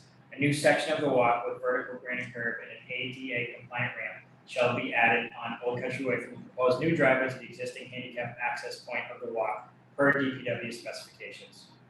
26, the specifications for the planting, soil, and engineered soil mixture for the bioretention area submitted by Bernice Waller Landscapes must be strictly adhered to. Prior to endorsement, these specifications shall be resubmitted and clearly demonstrate that the infiltration capacity of the engineered soil mixture meets the infiltration rate used in the stormwater calculations. A full detail of soils included must be included on the plans prior to endorsement. 27, a determination of adequacy of the existing water service / fire flow for the proposed use shall be provided by the applicant to the DPW and town planner for their approval prior to scheduling pre-construction conference. Installation of all water mains and appurtenances shall be performed according to the specifications of the DPW. Any required upgrades, modifications, or connections shall be at the applicant's expense. 28, the applicant shall obtain all necessary approvals for the use of town sewer prior to scheduling the pre-construction conference and any construction commencing. Any required upgrades, modifications, or connections shall be at the applicant's expense. Installation of all sewer mains and appurtenances shall be performed according to the specifications of the DPW sewer division. Copies of all necessary approvals shall be furnished to the town planner by the applicant. 29, all replacement of or connection to town sewer drainage and the installation of water mains and appurtenances shall be performed according to the specifications of the Scituate DPW with an independent inspector contracted or employed by the town to review the construction activity and assure compliance with the town's rules and regulations. DPW personnel must be in attendance for any sewer drainage and water infrastructure and appurtenance work in the town rights of way and on the project site. In addition, the following must be addressed to the satisfaction of the town sewer division prior to the commencement of construction. A, confirmation that newly constructed manholes shall be furnished with watertight covers and frames bolted down at the gasket. B, confirmation that newly constructed manhole structures shall be vacuum tested, paid for by the applicant. The test must also be witnessed by the sewer division and or by the town's approved independent inspector. C, confirmation that newly constructed sewer lines must be pressure tested in accordance with the town test standards, and the test must be witnessed by the sewer division and or by the town's approved independent inspector. D, a street opening permit for the sewer line shall be obtained. Police details, if required for traffic management and safety, shall be provided through the Scituate Police Department, shall be the responsibility of the contractor. E, sewer permits are required for the buildings. Any building with a sewer unit that hasn't received a betterment will owe a $16,000 connection fee per sewer unit. F, external cleanouts and viewpoints. Each building line shall have an external cleanout. G, the privately constructed sewer infrastructure will be owned and shall be maintained at all times by the applicant. The sewer line from the property line is owned by the property owner. 30, the building, parking, walkways, and required signage shall meet all applicable requirements of the ADA, MAAB, and Scituate Commission on Disabilities, if applicable. 31, no increase in perpetuity of impervious surface from 42.3% or 12,367 square feet is allowed, as the site plan represents a reduction from the existing impervious area of 44% and is located in Zone A of the Water Resource Protection District, which limits development to 20% impervious. 32, the applicant shall ensure that signs, landscaping, and other features located within the site triangle areas of the project site driveways and intersection of Old Country Way are designed, installed, and maintained so as not to impede lines of sight 2.5 feet in height. 33, all signs and pavement markings to be installed shall conform to the applicable specifications of the Manual on Uniform Traffic Control Devices, MUTCD. All pavement markings in the public way shall be thermoplastic. 34, the applicant shall ensure that the property manager promptly removes the snow and windrows located within the site triangle areas of the project site driveway intersections of Old Country Way exceed 3.5 feet in height, or that would otherwise inhibit sight lines. 35, snow storage areas have been designated on site. The applicant shall ensure All maintenance personnel are informed of their locations. When on-site capacity is exceeded, an off-site location shall be used in compliance with all federal, state, and local laws. De-icing and sanding agents can only be stored on-site if they are covered or contained. 36, trash management shall be internal to each building. No dumpster is proposed. Any use of a dumpster in the future requires planning board approval. 37, all electrical, telephone, cable, and similar utilities shall be located underground. 38, except for the town-owned segments of the water and sewer and water line from the property line outward, all utilities, including but not limited to the stormwater drainage system and a 24-inch concrete pipe culvert shall be maintained by the applicant according to the Operation and Maintenance Manual revised dated 8/4/2022 by Grady Consulting LLC and the Long-Term Pollution Prevention Plan revised dated 8/4/2022, which are attached to this decision. 39, the operation and maintenance plan and long-term pollution prevention plan shall be provided to all property owners and all occupants of the property as conditions of their ownership agreements. 40, the operation and maintenance plan and long-term pollution prevention plan must be revised and resubmitted prior to endorsement to restrict sulfur de-icing and restrict pesticide and fertilizer use to none on-site and to have no vehicle washing on-site. 41, if the drainage system is not performing as designed and conditioned or stormwater is observed going to abutting properties or to the street, stormwater authority can request necessary mitigation to remedy the situation. This condition applies to all construction activities and survives the issuance of a certificate of completion. 42, no separate stormwater permit is required as long as the site is built according to the approved plans and stormwater calculations. 43, the bicycle rack area shall be a crushed stone area for the full area of the rack and where bicycles park. Okay, we're all set, watch the breath. Yeah, okay, affordability, number 44, all affordable units shall meet the requirements for inclusion in subsidized housing inventory through the state's local initiative program, LIP. According to section 754 of the zoning bylaw, one affordable unit is required for 6 to 10 units with no density bonus. If one affordable unit is proposed, the unit shall be distributed among the proposed housing units. The affordable unit shall be designated so that the exterior appearance is comparable in general design and appearance of the market rate units. 46, the affordable unit shall be constructed simultaneously as the market rate units. Final certificate of occupancy will not be issued for any residential dwelling building without the affordable unit being ready for occupancy. 47, the applicant shall be responsible for preparation of the LIP local action units application for the affordable unit to be submitted to DHCD by the municipality chief elected official. Forms and assistance will be available from the planning department. All deed restrictions shall be enforced in perpetuity. Compliance with the LIP program must be presented to the town planner prior to the first occupancy permit. Erosion control and phasing, 48. An erosion control plan with preliminary sequence of construction has been provided. The plan shall be updated and provided to the board prior to scheduling the pre-construction meeting and prior to commencement of construction. The plan shall comply with the Wetlands Protection Act and order of conditions for the project. Number 49, stockpiles must be located outside of the 100-foot buffer zone of wetland resource areas and be protected with erosion control. 50, stockpiles shall be located as shown on the plans and must be protected with erosion controls including but not limited to silt socks and temporary seating. 51, the applicant has indicated that the project may be phased and the construction of its 2 buildings may be done at separate times. Completion of the buildings may occur at different times, and the applicant may seek a certificate of occupancy for each building upon its completion. If it will not impact the construction activities, which shall be determined at the time of the application for certificate of occupancy. The project shall be constructed according to the applicant's proposed construction sequencing, which shall be provided to the town planner prior to construction and scheduling of the pre-construction conference. Environmental conditions, noise and dust. 52, site noise level shall conform to the Mass DEP's Division of Air Quality Control's noise policy. A baseline condition shall be taken and submitted to the town planner prior to the commencement of any construction activities. 53, the applicant shall follow all regulations under the Massachusetts Department of Environmental Protection 310 CMR 7.00 air pollution control, 7.01 general regulations to prevent air pollution, and 310 CMR 7.09U dust, odor, construction, and demolition.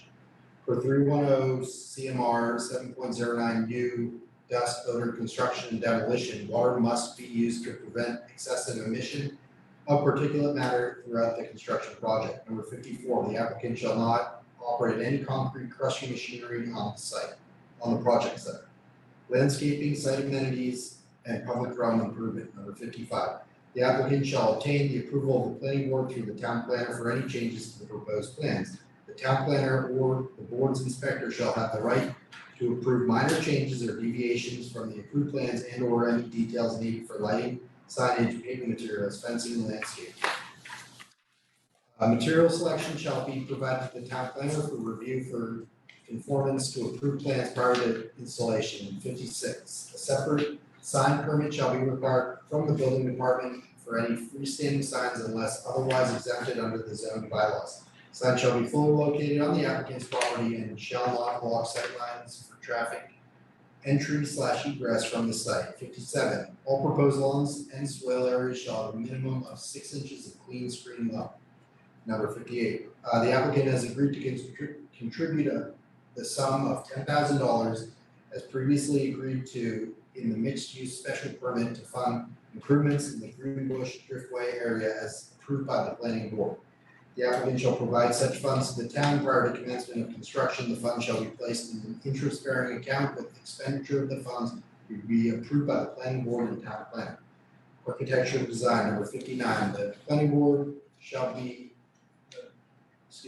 number 59, the building shall be constructed in accordance with the architectural elevations and plans submitted for the project. The quality of materials, constructions, and colors shall not substantially deviate from those as shown on the elevations and discussed during the public hearing without the review and approval of the planning board. 60, the final building plans stamped by a registered architect shall be provided to the planning department prior to scheduling the pre-construction conference for review for consistency with the elevations and renderings described in condition 1. If the plans appear inconsistent, approval by the planning board will be required. 61, certification shall be provided to the town planner by the architect prior to a certificate of occupancy that the building as constructed is in substantial compliance with the approved plan. Required prior to. I'll do the next section, we'll just slide off, yeah, okay? A lot of reading. 62, the applicant shall provide draft condominium trust documents in the master deed to include to proposed owners of the units of the residential buildings. Pursuant to General Law, Chapter 183A, the condominium master deed and condominium trust document must be recorded prior to any use of the units that compromise the condominium. The condominium master deed and trust document in their final form shall include a statement that the driveway, parking areas, drainage, sewer, landscaping, 24-foot concrete pipe covered and other covered areas shall be owned by the applicant or the future units owners organization here and after the condominium association, and shall be maintained by the applicant in the condominium association and shall not be the responsibility of the town to maintain. The driveway, drainage system, landscaping, lighting, stormwater leaching system, and other common areas shall be inspected, maintained, and repaired by the applicant or the condominium association. This shall also be stated in a note added to the plan prior to endorsement. B, a requirement that number 1, maintenance of the drainage system, parking, driveway, 24-inch concrete pipe cover and landscaping shall be in accordance with the operation and maintenance plan approved by the planning board's consulting engineer. 2, provisions for snow removal and maintenance of safe conditions through the winter of all vehicle and pedestrian ways has been provided. And 3, a description of the required annual maintenance of the driveway, parking area, landscaping, lighting, and other common amenities. C, a table of the number and general location of parking spaces assigned to each unit. D, the operation and maintenance plan shall be provided to the planning board as a standalone document. E, a requirement that the applicant completes the construction of all the units and the units receive final occupancy certificates in the condominium association shall maintain an account always containing a reserve equal to 1 year's cost for maintenance. A contractor's estimates of this maintenance and proof of the available funds in the account shall be provided to the planning board with the agreement and annually on January 31 of every year. F, a requirement that the condominium association notify the planning board of the name, address, phone number, and email of the trustees within 14 calendar days of the election, and to provide an annual report of the maintenance activities to the planning office by January 31 of every year. G, a requirement that the applicant notify contractors, builders, and real estate agents that membership in a condominium association is required, along with parking available to each unit are required to be disclosed to all prospective buyers. Copies of the condominium master deed and condominium association document shall be provided to prospective buyers and owners. Proof of owner receipt, must be provided to the planning board within 72 hours of the sale. 63, prior to scheduling the pre-construction conference, the applicant shall provide to the planning board, A, copies of the recorded site plan review with special permitting plans, B, a check to cover the cost of the inspections by the town's consulting engineer. These shall include at a minimum inspections of the subdivision rule and regulations, section 9.0 for the driveway, parking area, walk, patio, and stormwater management systems, water system, municipal sewage connection, and sanitary sewage line, the new curbing and erosion and dust control measures, as well as any specific requirements contained herein which may require review and or inspections by the town. The specific amount shall be provided by the planning department based on the consulting engineer's estimate and shall be subject to an amendment from time to time and shall be supplemented by the applicant as requested by the planning department. C, a construction schedule including approximate dates for installation of erosion control and other site protection, stabilization, construction of the building in applicable items in subdivision rules and regulations, section 9, and D, a heightened amount of security provided by the applicant reasonably satisfactory to the planning board to cover the satisfactory completion of the site and the infrastructure features shown on the site plan, including landscaping, parking, drainage, signs, lighting, and related conditions imposed by the board. The amount shall be based on the applicant's contractor's estimate of costs for these items, reviewed by the town's consulting engineer, and shall be approved by the planning board prior to the pre-construction conference required prior to the start of construction. 64, within 2 calendar days prior to the applicant's notification to the town planner that it intends to commence any work on the project site, a pre-construction conference shall be held with the applicant, their representatives, the engineer, the site contractor, the town planner, the town engineer, and other DPW representatives as necessary. The police department, the planning board's consulting engineer, and other representatives of the town as the board feels are necessary.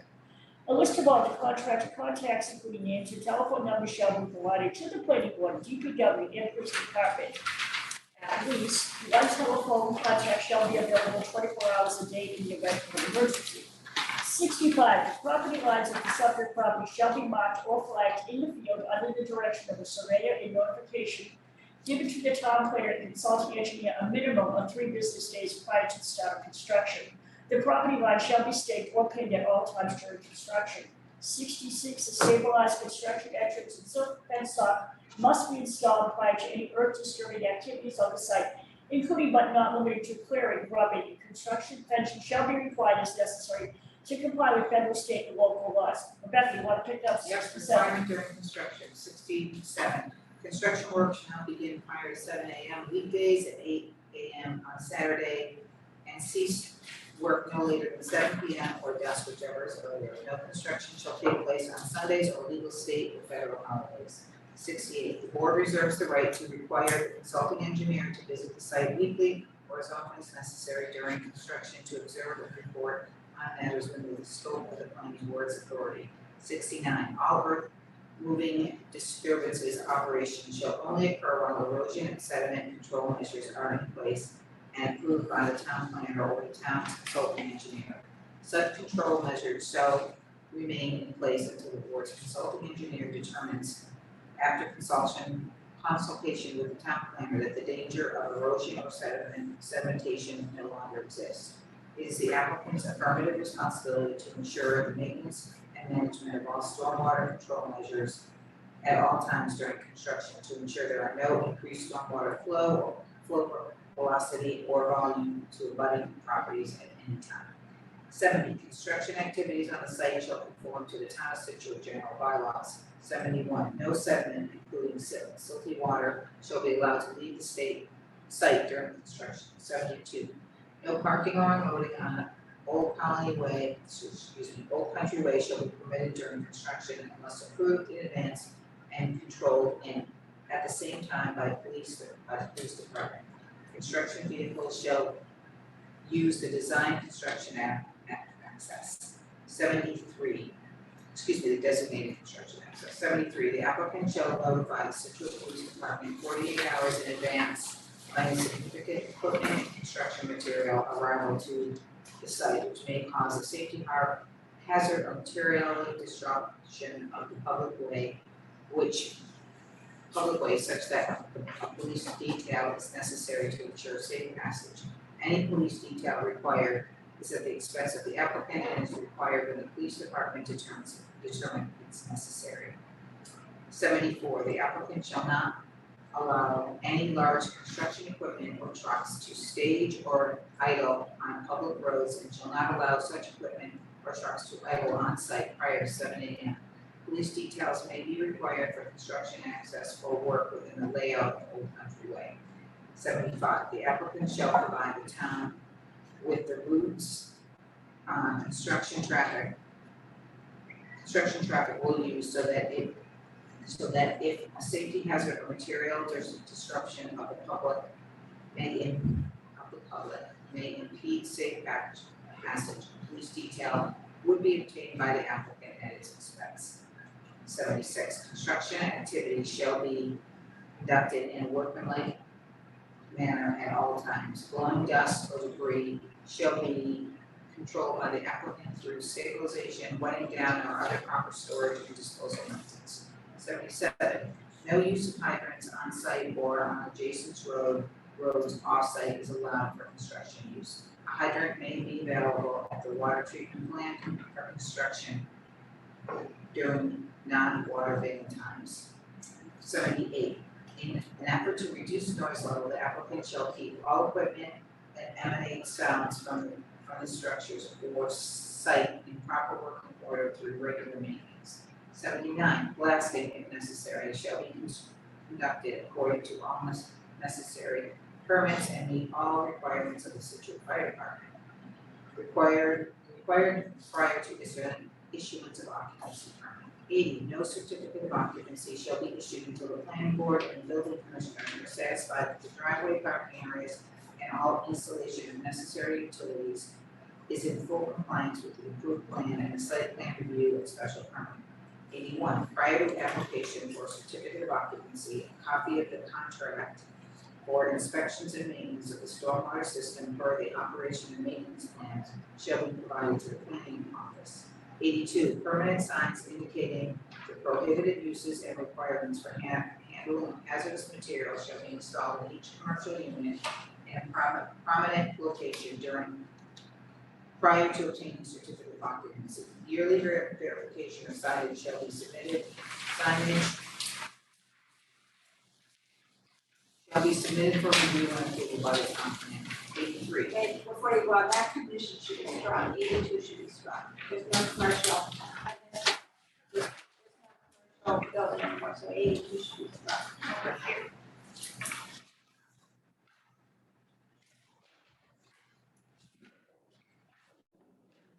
83, following review and approval by the planning board, condominium master deed and condominium association documents shall be recorded in the registry of deeds prior to the building department's issuance of an occupancy permit. Proof of recording must be provided to the planning board.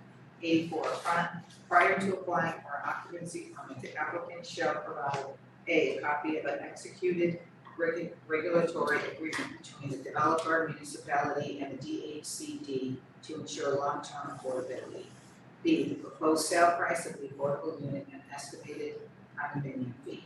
C, the draft deed restriction to restrict the subsequent price of a condominium to 80% of the area median income according to the Department of Housing and Community Development, DHCD.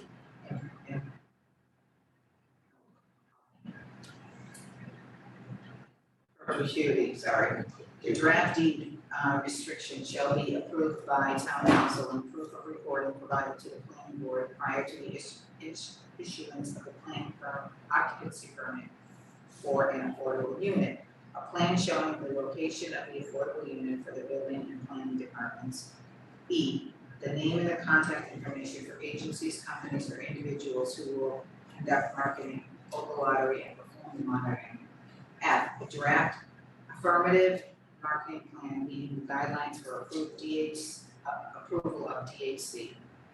D, the marketing plan must firmly provide outreach to area minority communities to notify them of the availability of the unit and must demonstrate the need for local preferences as well as ensure there will be no discriminatory impacts as a result of using local preference criteria. If the plan does not meet DHCD requirements for inclusion of the unit on the subsidized housing inventory, revisions will be required prior to an occupancy permit. G, any changes in affordability documents must be approved by the town planner. Administration 85. All time periods referenced in this document for completion of the conditions shall be told in case any appeals are taken. 86, the site plan review and special permit shall run with the land and shall be void if it is not recorded at the registry of deeds within 120 days of the expiration of the appeal period or such extension of that time period granted by the planning board following approval of this special permit. The applicant shall provide proof that the special permit was recorded to the planning board.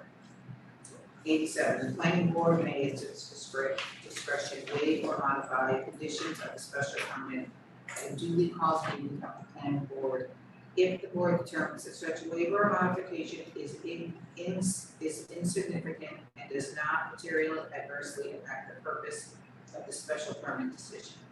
88, the special permit shall lapse within 2 years from the date of its issuance unless substantial use or construction has commenced prior to the time in accordance with Mass General Laws, Chapter 40A, Section 9.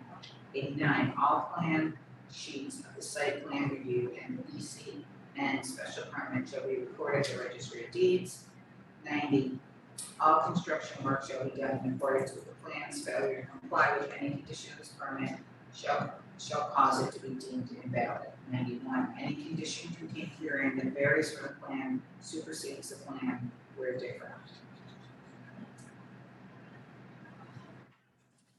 Second, All in favor? discussion. Discussion, lost. Further discussion, do you have any? Did you want to add a condition that, the low reflectivity glass is required? Yeah. Okay, I'll add that. 84F, Which one? number 84F, Yeah. just the last, part of the last sentence there, revisions will be required prior to issuance of an occupancy permit.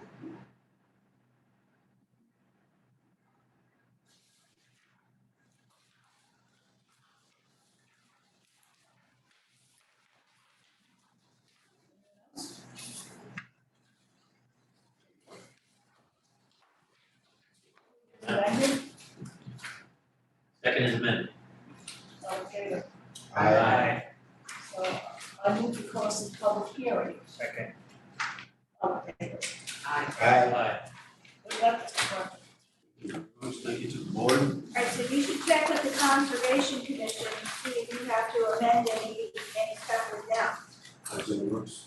Okay, and I'll get this filed whenever, I forget what the extension of the time frame was too, but it'll take me a couple of days to get all that. So when is the 30 days that the hearing starts? Not until after it's filed with the council. Just check. Thank you, board. Special thank you to Terry Joseph, who's done an incredible job. Right. And I do mean that sincerely. Wait. We have the continued public hearing, public meeting, stormwater permit, site plan administrative reviews. For 109 Elm Street, lot 1 and 2, aka 115 Street. I would like to for a record that Walter Clayton, and Mullen. Get to sit in the Yeah, front we row. do, we get to hear this. The cavalry just came, right? Okay. Yeah, Mr. McLean, from Mullen, for this project. So. Karen? Revised plans were submitted, reviewed by the consulting engineer. I believe we are ready for the decision for the site plan review for the common driveway and stormwater permit. You have another long lunch and you might as well just rush one.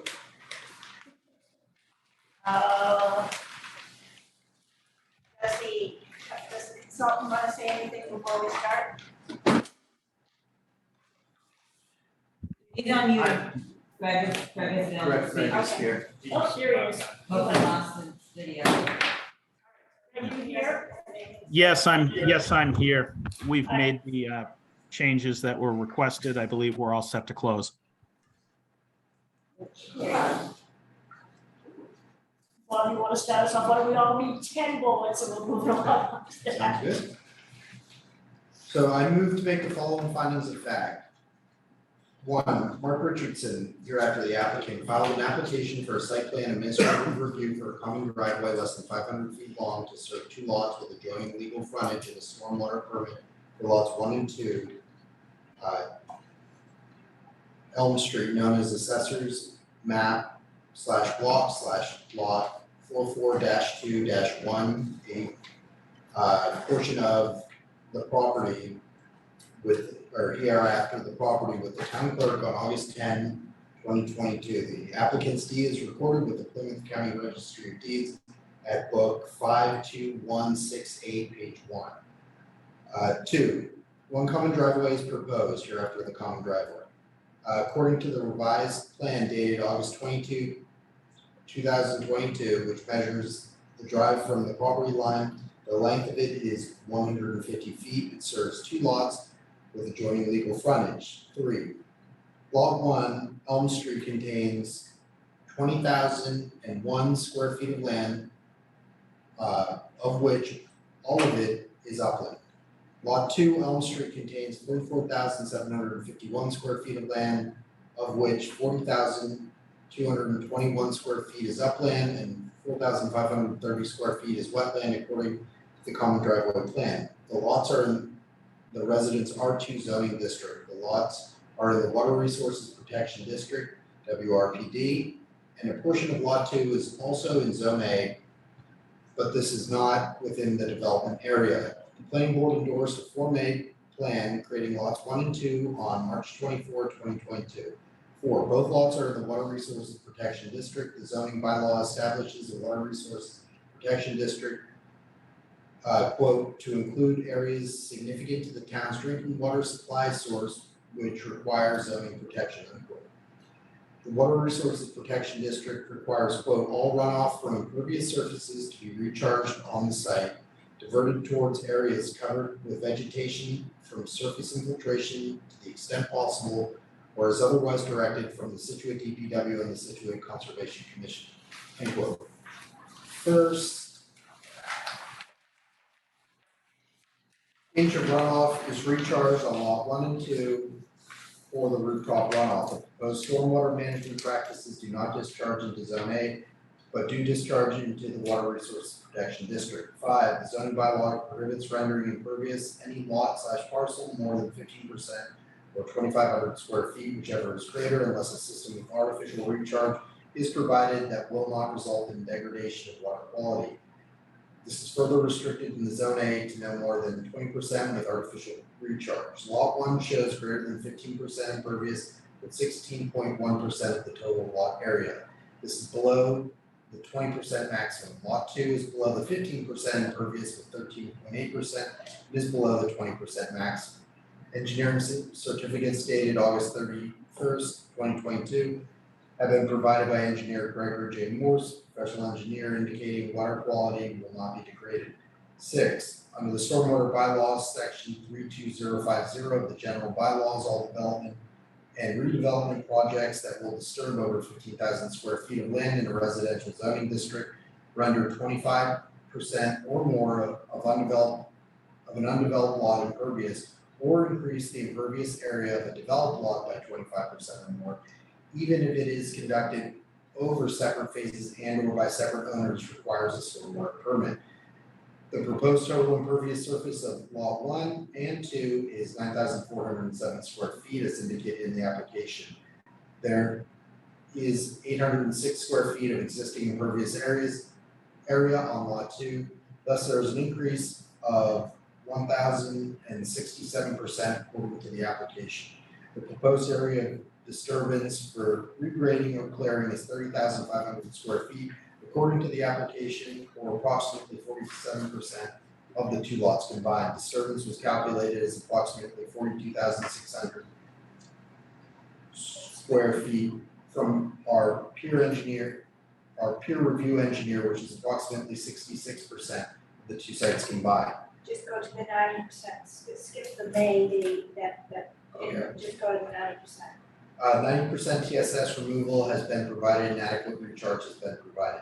7, the standards of the common driveway indicate that the location and construction of the common driveway should minimize soil disturbance, vegetation removal and drainage impacts, and preserve existing trees over 12 inches caliber and other natural features of special significance. The plan shows soil disturbance and vegetation removal for constructing the common driveway, its drainage systems, and 2 single-family dwellings and 2 septic systems. Fill is needed to construct the site. Fill will be brought in to construct the 2 lots as shown. No trees over 12-inch caliber must be removed for the common driveway. The proposed stormwater management system has been reviewed by the town's consulting engineer, Horsley Whitten Group, whose comments indicate that the stormwater system is adequately addressed. Based on the findings of fact presented in numbers 1 through 7, the common driveway meets the standards of section 720.7A. 8, the common driveway is 16 feet in width for 107 feet just past the separate driveway for lot 1. The driveway has been widened to 20 feet up to the lot 2 house. The common driveway section includes 2-foot grass shoulders on each side. The fire department has indicated that the width is acceptable to service 2 lots. The common driveway meets the requirements for section 720.7B. 9, the common driveway is accessed from Elm Street, a public road in Scituate. The common driveway is not connected to any other common driveway. The common driveway meets the requirements of section 720.7C. 10, the common driveway shall be located in an easement which allows space for installation of water lines and utilities. The water line, electric line, and gas lines are shown to be in the common driveway for lot 2. Lot 1 gas, water, and electric lines are proposed to come directly from Elm Street. Utilities are shown as underground utilities. The common driveway meets the requirements of section 720.7D.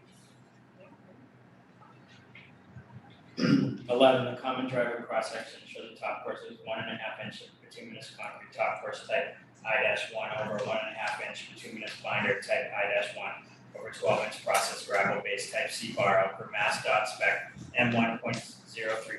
Frost-free subgrade shall be provided between the base and parent material. The common driveway meets the requirements of section 720.7E. 12, the common driveway is approximately 150 feet long, measured from the property line to station 1 plus 50, and location approximately 30 feet beyond the driveway for lot 1. This is less than 1,000 feet and meets the requirements of section 720.7F. 13, stormwater permit has been filed simultaneously with the common driveway permit. The plan indicates that there's no increase in grade or volume of stormwater to abutting properties. The site is in the Water Resource Protection District, so the board must review the adequacy of measures proposed to maximize recharge and surface infiltration, surface runoff from impervious surfaces, and the diversion of runoff towards vegetated areas. The applicant is stamped and certified that there will be no increase in rate or volume of runoff to abutting properties for the 1, 2, 10, and 100-year 24-hour storm events. Horsley Whitten Group has indicated the stormwater management system should work, and runoff draining to abutting properties shall not exceed that which exists prior to construction of the common driveway and lots 1 and 2. The common driveway meets the requirements of section 720.7G. The drainage swale collects stormwater runoff from the common driveway and directs it to the rain garden on lot 1. As the site is in the Water Resource Protection District, the infiltration of surface runoff is maximized by underground infiltration chambers from the entire roof area of lot 1 and 2. 14, no impervious areas are located above the major components of the proposed septic systems. The common driveway meets the requirements of section 720.7H as no impervious areas are above the proposed septic systems. Proposed septic systems will meet all Board of Health requirements. The standards of review for section 770.6D have been met. 15, the common driveway will be buffered by a proposed vegetation screen for the adjacent single-family house on 109 Elm Street. The common driveway plan shows 13 evergreen plantings along the easterly edge of the common driveway. This should buffer the adjacent single-family home and not interfere with site distance. The common driveway meets the requirements of section 720.7I for screening and reducing visual impacts. 16, a turnaround for emergency vehicles shall be provided with a minimum length of 30 feet and width of 20 feet in locations approved by the fire chief. Scituate Deputy Fire Chief indicated there was no issue with the turnaround. The common driveway meets the requirements of section 720.7J. 17, the common driveway plan 115 and 111 Elm Street, lots 1 and 2, in Scituate, Massachusetts, dated August 22nd, 2022, shows stopping site distance requirements at the common driveway entrance have been met for the posted speed limit of 25 miles per hour. And the American Association of State Highway and Transportation Officials, AASHTO, standards are met. The common driveway meets the requirements of section 720.7K. 18, lot width for lots served by a common driveway may be measured parallel to the common driveway, except in the case of 50-foot frontage lots. The lot width of lot 1 is specified at 145.4 feet and is measured parallel to the common driveway. Lot 2 is a 50-foot frontage lot and the lot width of 136.5 feet is not measured parallel to the common driveway. The common driveway meets the requirements of section 720.7L. 19, based on the findings and information submitted by the applicant and reviewed by the board, the common driveway meets the requirements of section 720 of the Scituate zoning bylaw. Second. Discussion?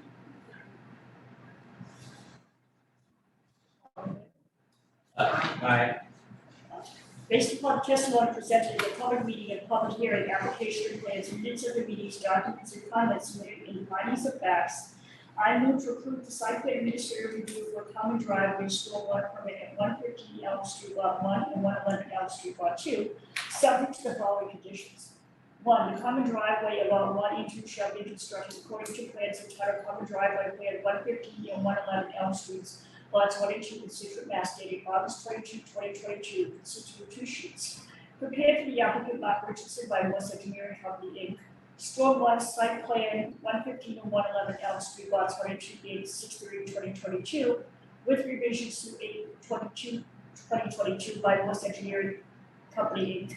The stormwater permit application for the proposed new single-family dwellings 115 and 111 Elm Street, lots 1 and 2, dated July 1, 2022, and revisions to August 5, 2022, inclusive of all information, including calculations, operation and maintenance information, Caltech stormwater chamber information, all cover letters with submittals and as further revised to meet these conditions. A copy of the approval plans and conditions shall be kept on the site at all times during construction.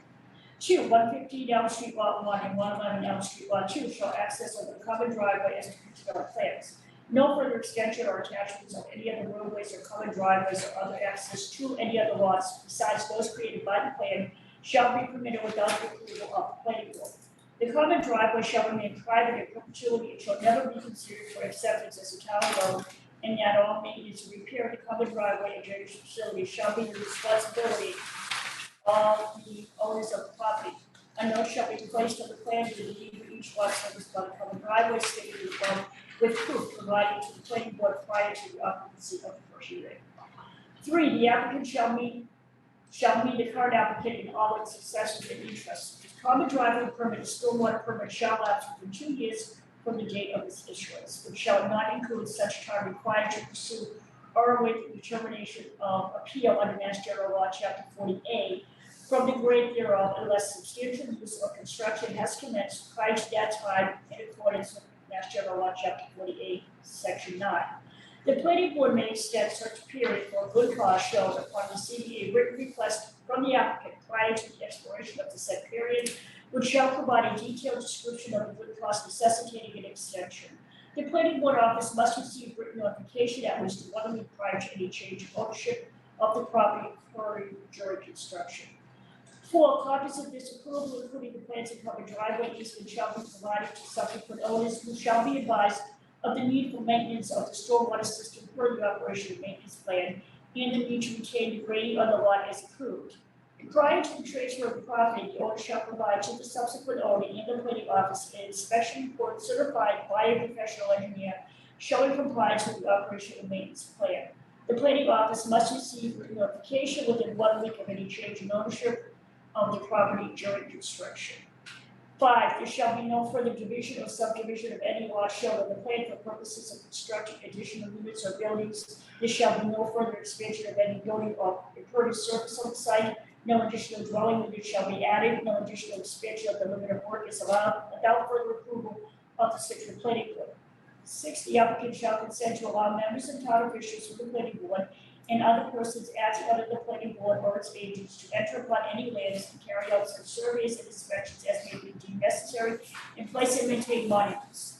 The applicant shall cooperate with the planning board and town officials and assist them in the effort to verify that the layout, design, and construction work are satisfactory and conforms with the town's specifications and requirements of the board.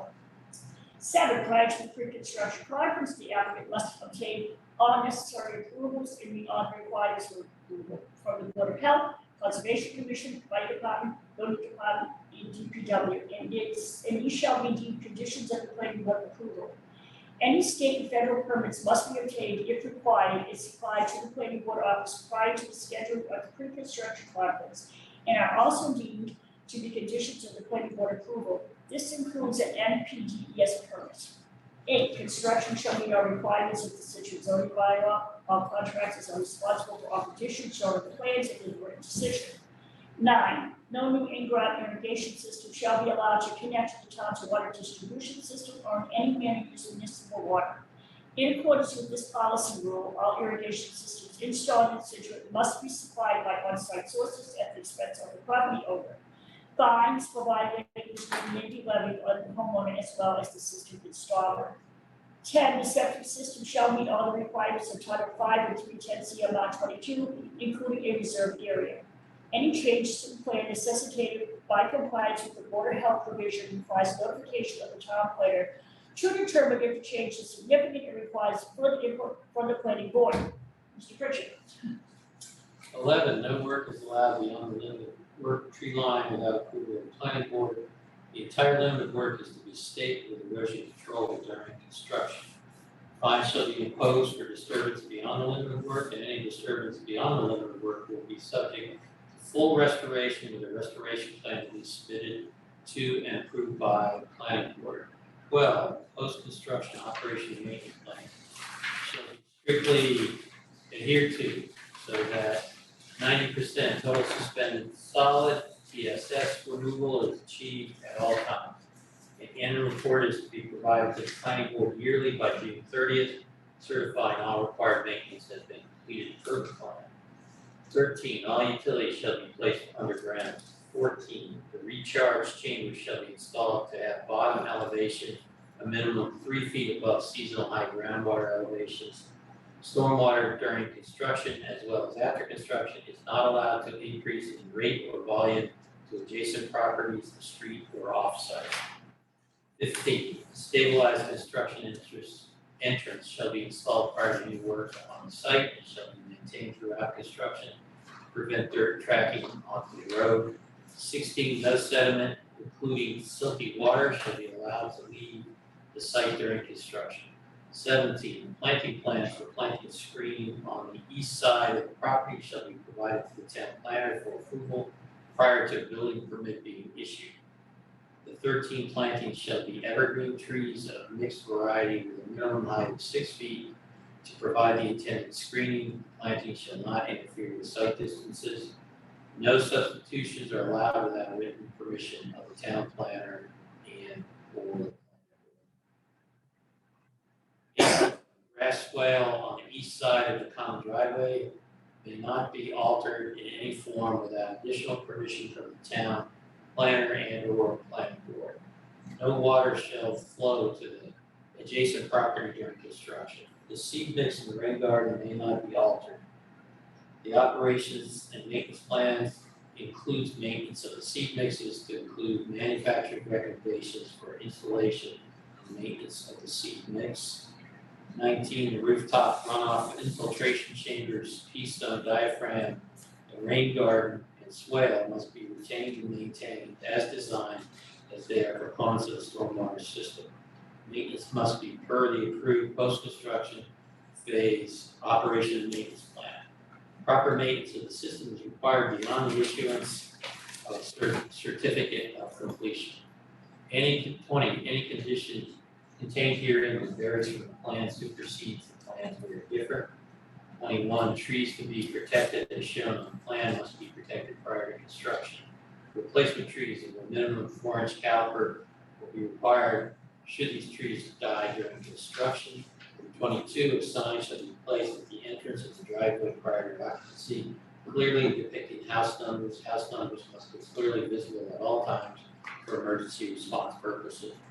23, a new stormwater application form shall be provided to the town planner prior to a building permit to show that land disturbance is more than 30,500 square feet for both lots, as both lots are part of a plan of development that is disturbing more than 15,000 square feet of land. It does not meet the exempt criteria of landscaping for a single-family home with alterations of less than 2 feet with maintenance of drainage characteristics.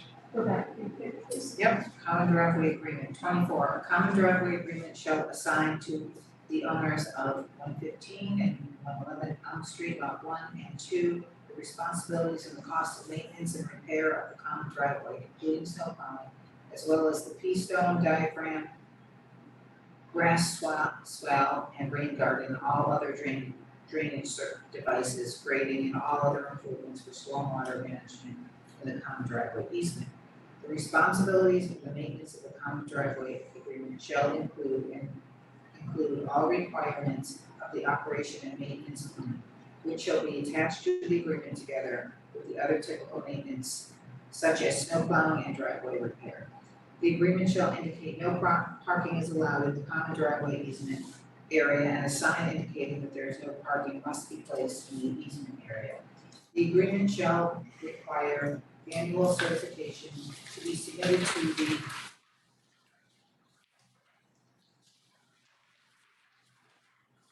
town planner by July 30th yearly by an engineer that the stormwater system is being properly inspected and maintained for the operation and maintenance plan. The operation and maintenance plan shall also be provided in the planning board as a standalone document. The standard format from the planning office shall be used. Final draft of the agreement shall be provided to the planning board within 2 weeks of the approval of the site plan review and the stormwater permit. The agreement shall be recorded at the registry of deeds with a site plan review permit and stormwater permit. No pre-construction conference or building permits will be issued without a recorded common driveway agreement. 25, any plan changes from the proposed material shall be submitted to the planning office to determine if changes are insignificant or require permanent modification approved by the board or the town planner. The stormwater management system, including all recharge chambers and components of the system, house, driveways, grading, and site and amenity locations shall not be changed or expanded without prior written approval of the issuing authority. Expansion includes additional pavement area. Failure to obtain written approval is a violation of the town of Scituate stormwater bylaw and subject to fines. 26, the use of pesticides and fertilizer shall be strictly prohibited. Construction. 27, pre-construction conference will be required prior to the start of construction, including the planning board's consulting engineer, a representative of DPW and site design engineer, the owner, the site contractor, and the town planner. 28, prior to scheduling the pre-construction conference, the applicant shall provide the town planner a recorded copy of the plan, decision, and common driveway agreement and the Plymouth Registry of Deeds and proof of recording. B, an initial deposit with the town planner of $5,000 under General Laws, Chapter 44, Section 53G to secure construction review and inspections by the town of Scituate consulting engineer. The deposit shall be applied to the cost of construction inspection for the common driveway and stormwater improvements. The specific amount provided to the planning department shall be based on the consulting engineer's estimate and shall be subject to the amendment from time to time and be supplemented by the applicant as requested. C, the applicant shall provide surety for $10,000 in the form acceptable to the planning board prior to the beginning beginning construction of the common driveway to guarantee completion of the common driveway, the drainage systems, site work, landscaping, and cleanup of the site in compliance with the stormwater plan and conditions. After the town planner has inspected the site and found grading, loaming, and seeding, cleanup of the earth materials and construction debris to be completed along with the as-built approved and a certificate of completion issued. These funds shall be returned to the applicant. And D, a schedule of construction activities, including approximate dates for installation of erosion control and other site stabilization features for all phases of the project and all applicable items in the subdivision rules and regulations 9.1.3 shall be given to the town planner, and the applicant shall provide funds to cover the cost of inspections and attendance at the pre-construction conference by the town's consulting engineer. Temporary drainage measures shall be provided on site in the initial phase of construction prior to the house construction. 29, the town planner is to be notified when construction begins and when construction is completed. 30, prior to scheduling the pre-construction conference, the applicant shall provide the town planner with permits from the Scituate DPW for street openings and curb cut, installation of all water mains and appurtenances shall be performed according to the specification of the DPW water connection. Any upgrades, modifications, or connections shall be at the applicant's expense. The consulting engineer, along with the town, shall review the construction activity to ensure compliance with the town rules and regulations. Town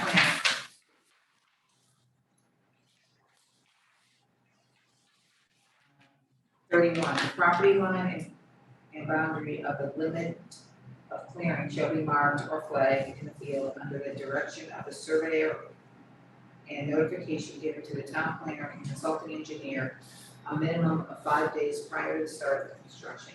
The property line and limit of clearing shall remain staked in the fields throughout construction. 32, all clearing and removing operations shall only occur while erosion and sedimentation control measures approved by the town planner and shown on the plan are in place. Such control measures shall remain in place until the town planner determines that the danger of erosion or sedimentation no longer exists. 33, any proposed changes in grading and drainage from the approved plan must be reviewed by the town planner or the town's consulting engineer to determine if they are materially significant. The applicant's engineer shall certify that the changes shall result in no impact on the drainage system and shall not increase runoff onto country Elm ways. Street. Say that again? Elm Street. Oh, onto Elm Street, abutting lots or the rate and volume of proposed condition from the pre-development condition. 34, all proposed lawns and swales areas shall have a minimum of 6 inches of clean screen loam. Okay, great. Bob, you want to pick up then? Thank you. Sure. 35, there shall be no flow to the subsurface systems until the tributary area is stabilized. 36, no use of hydrants on site or on adjacent roads off site is allowed for construction use. A hydrant may be available at the water treatment plant for construction use if water supply allows and permission is obtained from the DPW. 37, the inspections for this development will be done in accordance with section 9.1.3 of the Town of Scituate subdivision rules and regulations as modified in the next sentence. The town's consulting engineer shall perform these inspections with cost paid by the applicant. All required inspections shall take place and be inspected by the consulting engineer, including water lines along with DPW. Timely report shall be submitted to the planning board stating the results of all required inspections, unless more frequent reports are needed. 48 hours minimum advance notice is required for all inspections. All stormwater recharge structures require inspection of the bottom of the excavation by the consulting engineers. SWPPP inspections for the NPDES permit by the applicant must be submitted after every half-inch storm. 38, construction of the common driveway site drainage systems grading and water system shall be supervised by a registered professional engineer approved by the planning board, who shall certify in writing to the planning board at completion that the driveways, grading, drainage, structures, and utilities were constructed in accordance with the approved plans. This certification shall be accompanied by as-built plans signed and stamped by a registered professional land surveyor and the supervising professional engineer. No certificate of occupancy shall be issued until the planning board is satisfied that access, construction of the driveways, grading, installation of drainage structures and stormwater management features, installation of utilities, and site stabilization are in full compliance with the approved plans and permit. The stormwater system must be functioning and in accordance with design requirements, and the as-built certification must include a statement that any variation in grade is immaterial and does not materially alter the performance of the stormwater system. All grading and landscaping must be submitted prior to the final as-built submittal. 39, grade stakes shall be provided for inspection of the consulting engineer prior to gravel and shall remain in for inspection through final paving installation. 40, prior to the issuance of an occupancy permit, the board's consulting engineer shall inspect the lots and notify the board and building commissioner that the common driveways, grading, drainage, site utilities, and stabilization conforms to that shown on the common driveway and stormwater permit plan. 41, construction work shall not begin prior to 7 a.m. on weekdays and 8 a.m. on weekends and shall cease no later than 7 p.m. or sunset, whichever is earlier. No construction is permitted on Sundays and federal and legal state holidays. Construction work includes any operation of machinery and idling of vehicles. The name and phone number of a 24-hour contact shall be provided to the town planner, building department, police department, and Department of Public Works to be used in the event of an emergency prior to the pre-construction.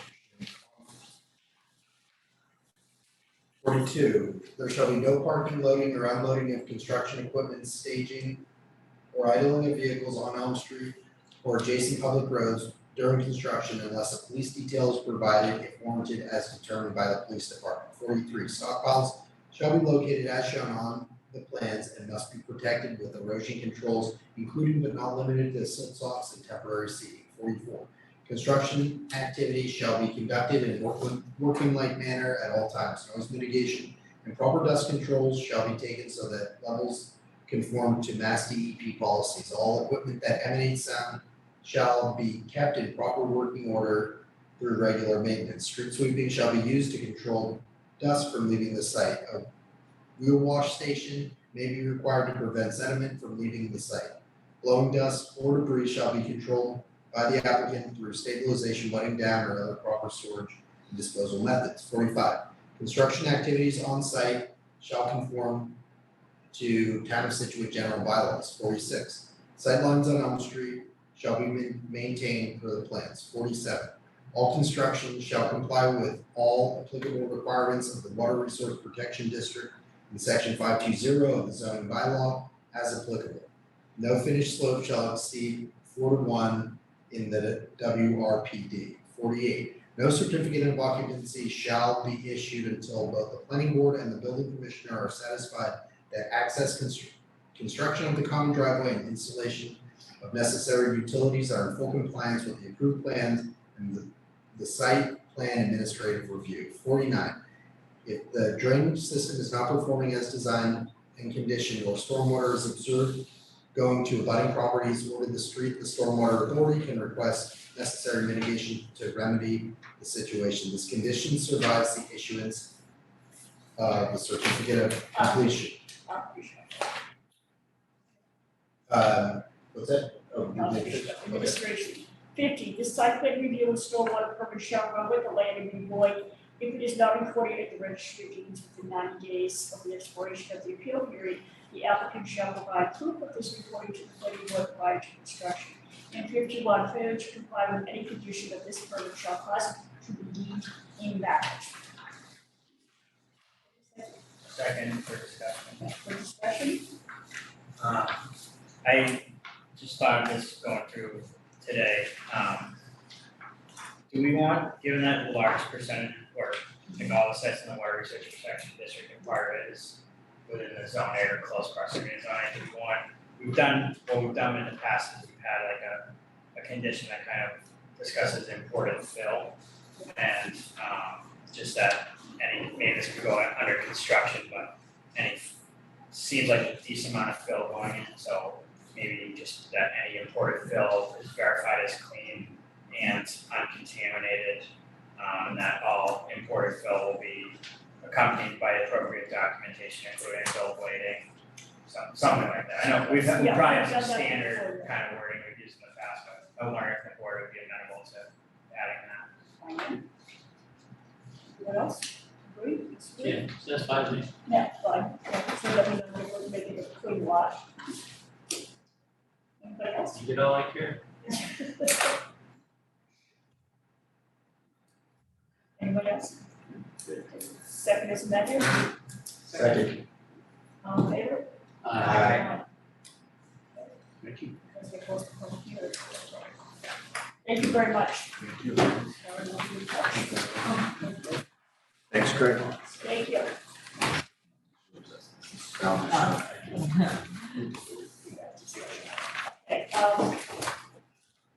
moving on, we're only an hour behind. Old business, new business, correspondence, administrative. Can you look at minutes in accounting, please? First minutes.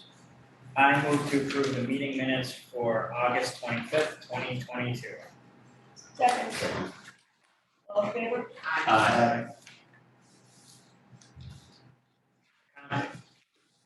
move to approve the requisition of $2,975 to Merrill Corporation for peer review services for 20 Man Hill Road. For $700 to Merrill Corporation for peer review services for Sky Sale / the Residence of Driftwood Place / Drew. For $525 to Merrill Corporation for peer review services for 5 Colebrook Circle. For $67.50 to Chesapeake Consulting for peer review services for residential compound Country Way. For $1,170 to Chesapeake Consulting for peer review services for 7 New Driftway. For $342.30 to Chesapeake Consulting for peer review services for 4852 New Driftway / Gas Backwards.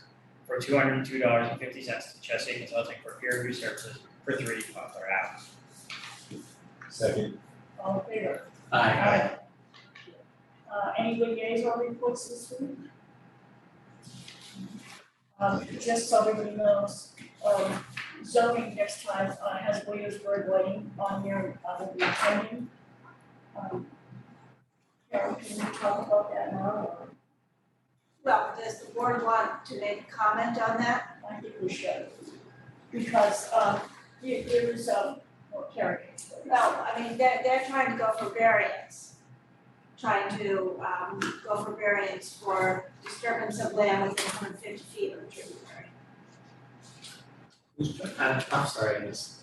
Was this the tributary? Yeah, Who so wants to go for variance?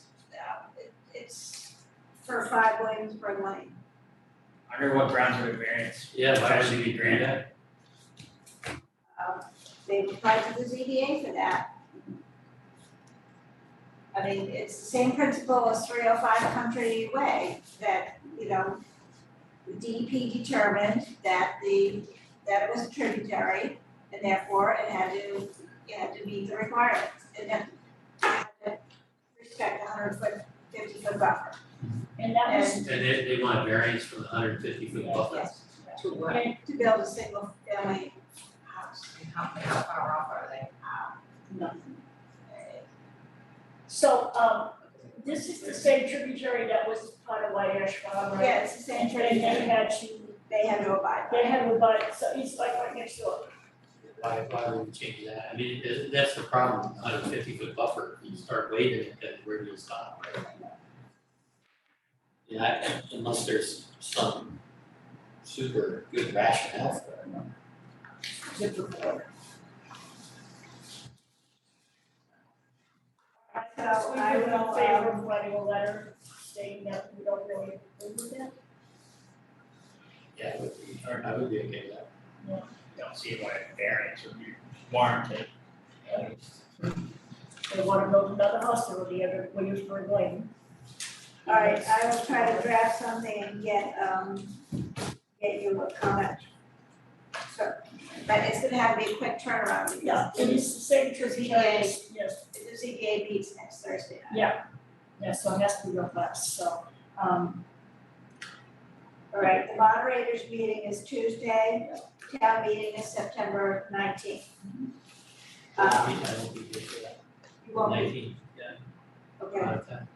okay, Yeah, I'm gonna be out of town too, on both Tuesday and Thursday. Road trip. okay. I'm issuing 5 Colebrook, I didn't hear from anybody, so I'm gonna issue that. The MBTA communities, the final regs came out in August. The compliance model will be available 11/1/22, and an action plan deadline is due 1/31/23. I don't think, Shari and I listened in on a webinar today, we don't really think we can do much before we get the compliance plan model. But as we talked about before, we'll just try to submit what we have and see if they say we comply. And That's the way to go. and go from there. We had a pre-construction meeting for 533, 535 Country Way today. And that went fine. What is that? That's the common driveway, the one that we spent over a year on. They are not going to be disturbing the right of way this year. They're gonna move the sedimentation sump up to the top of the hill in between the infiltration system and the property line, and put the sedimentation sump there so that they don't have to disturb the right of way this year. Thanksgiving week, we're not meeting, we changed the meeting to November 17th. Right now, we said December 8th and December 15th versus the 22nd. Okay, 48 New Driftway, that's the gas station. At the edge of the patio, it called for a protective fence. They're intending just to put a guardrail like is on the other side of the driveway entrance. They feel, I've told them the liability's on them, and they feel that that is the best thing to do for that situation. So, parking, I don't know if anybody's read the parking section of the zoning bylaw recently, but we do allow valet parking, that's by special permit, and we allow off-site parking for employees. It's been, I mean, it doesn't say that valet parking is off-site, but valet parking, one generally assumes is off-site. Does the board want any type of clarification on that? And is it just, should parking off-site just be allowed for employees? Do we want to change that segment of the bylaw to allow parking off-site for parking off-site? I think that may solve part of our parking issue if we allow valet parking to go wherever they can. Right? It's just, it's kind of vague in the zoning bylaw, and I think that, Where was Has it this? become an issue? Yeah, where was yes, this? it has become an It issue. is, yeah. It has become an issue, and Where, I'd rather, it's someplace in the harbor.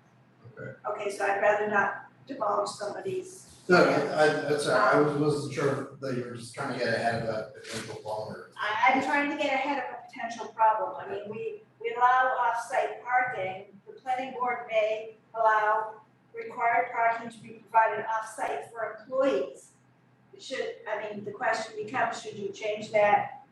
You're already allowing off-site for employees in Cole Parkway for many businesses. Should employees be struck? Should it say the planning board may allow required parking to be provided off-site?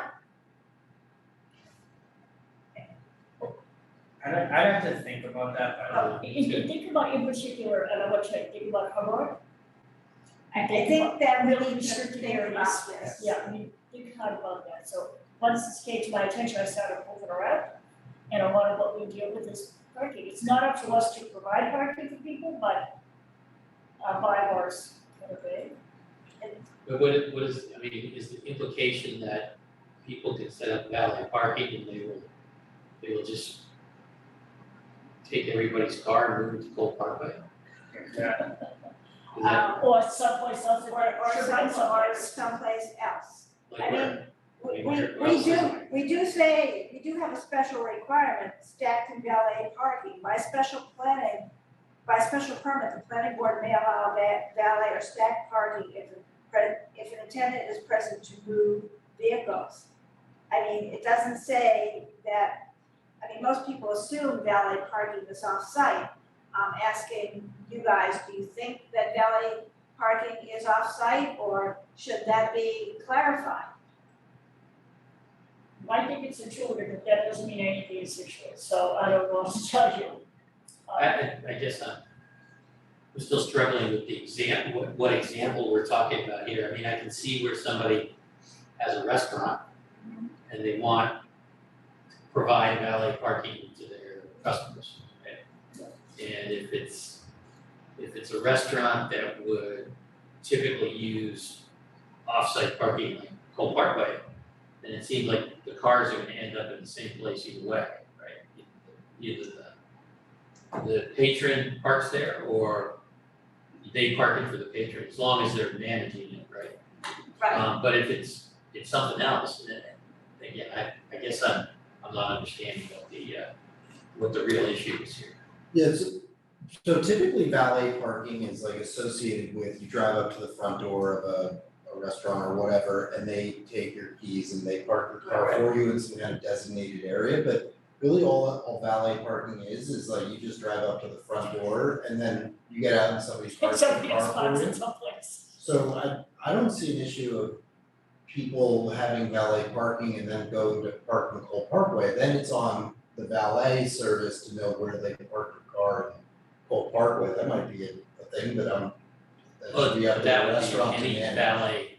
Right, but you Service said would you have to know generally that. assume that a valet is off-site. Yeah, That's oh it. yeah, I mean, because that's, I mean, it doesn't really, sometimes it's. Well, sometimes it's, I think it- Backed in. yeah, Right, somebody but it has doesn't- a right. garage and that kind of thing, Right. it's on site, that you Right, like at South Shore Hospital, Yeah. you Right, usually you have to use rotate. the valet, that's technically on site, it's across the street, in the Right. garage, but I guess it depends on the nature of the. I'm just asking if people could read the parking section of the bylaw, and so we could talk about this further, because it's potentially coming up as an issue. without naming names. Well, I think that actually, Can you give me a hypothetical of this condition that's a problem? well, what if we say that, there's a business and, they've decided that parking has become a problem because people don't wanna walk. So then they decide that, so say for instance, I have no idea, the old Bank of America just sits there. So somebody literally, I don't know, the other end of the harbor, could set some 18-year-old kid running up and down the street parking cars. I think one of the issues, people don't want to walk, I mean, we know this all the time, so. Yeah, it's a huge thing, so then, but if you come and people are saying that I can't get customers because there's no place to park, then that could be a hypothetical of what could happen.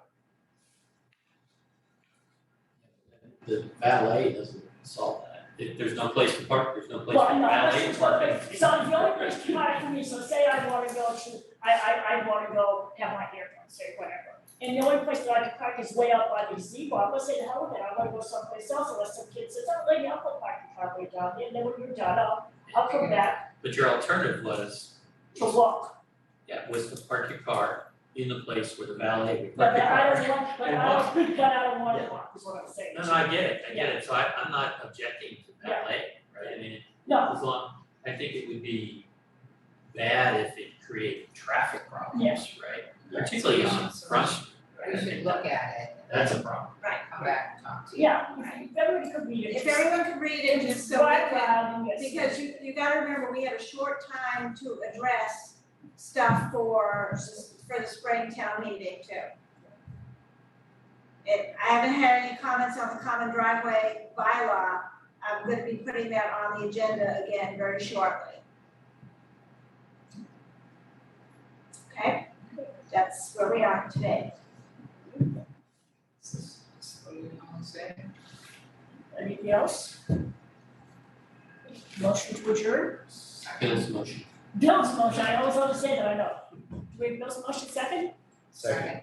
All in favor? Aye. Thank you. We're adjourned. Is it sound up? Wait a minute. Wait a minute, let's just end, let's have end recording. I'm sorry, are you done? All right. You done, Seth? You're done? Yep. Okay.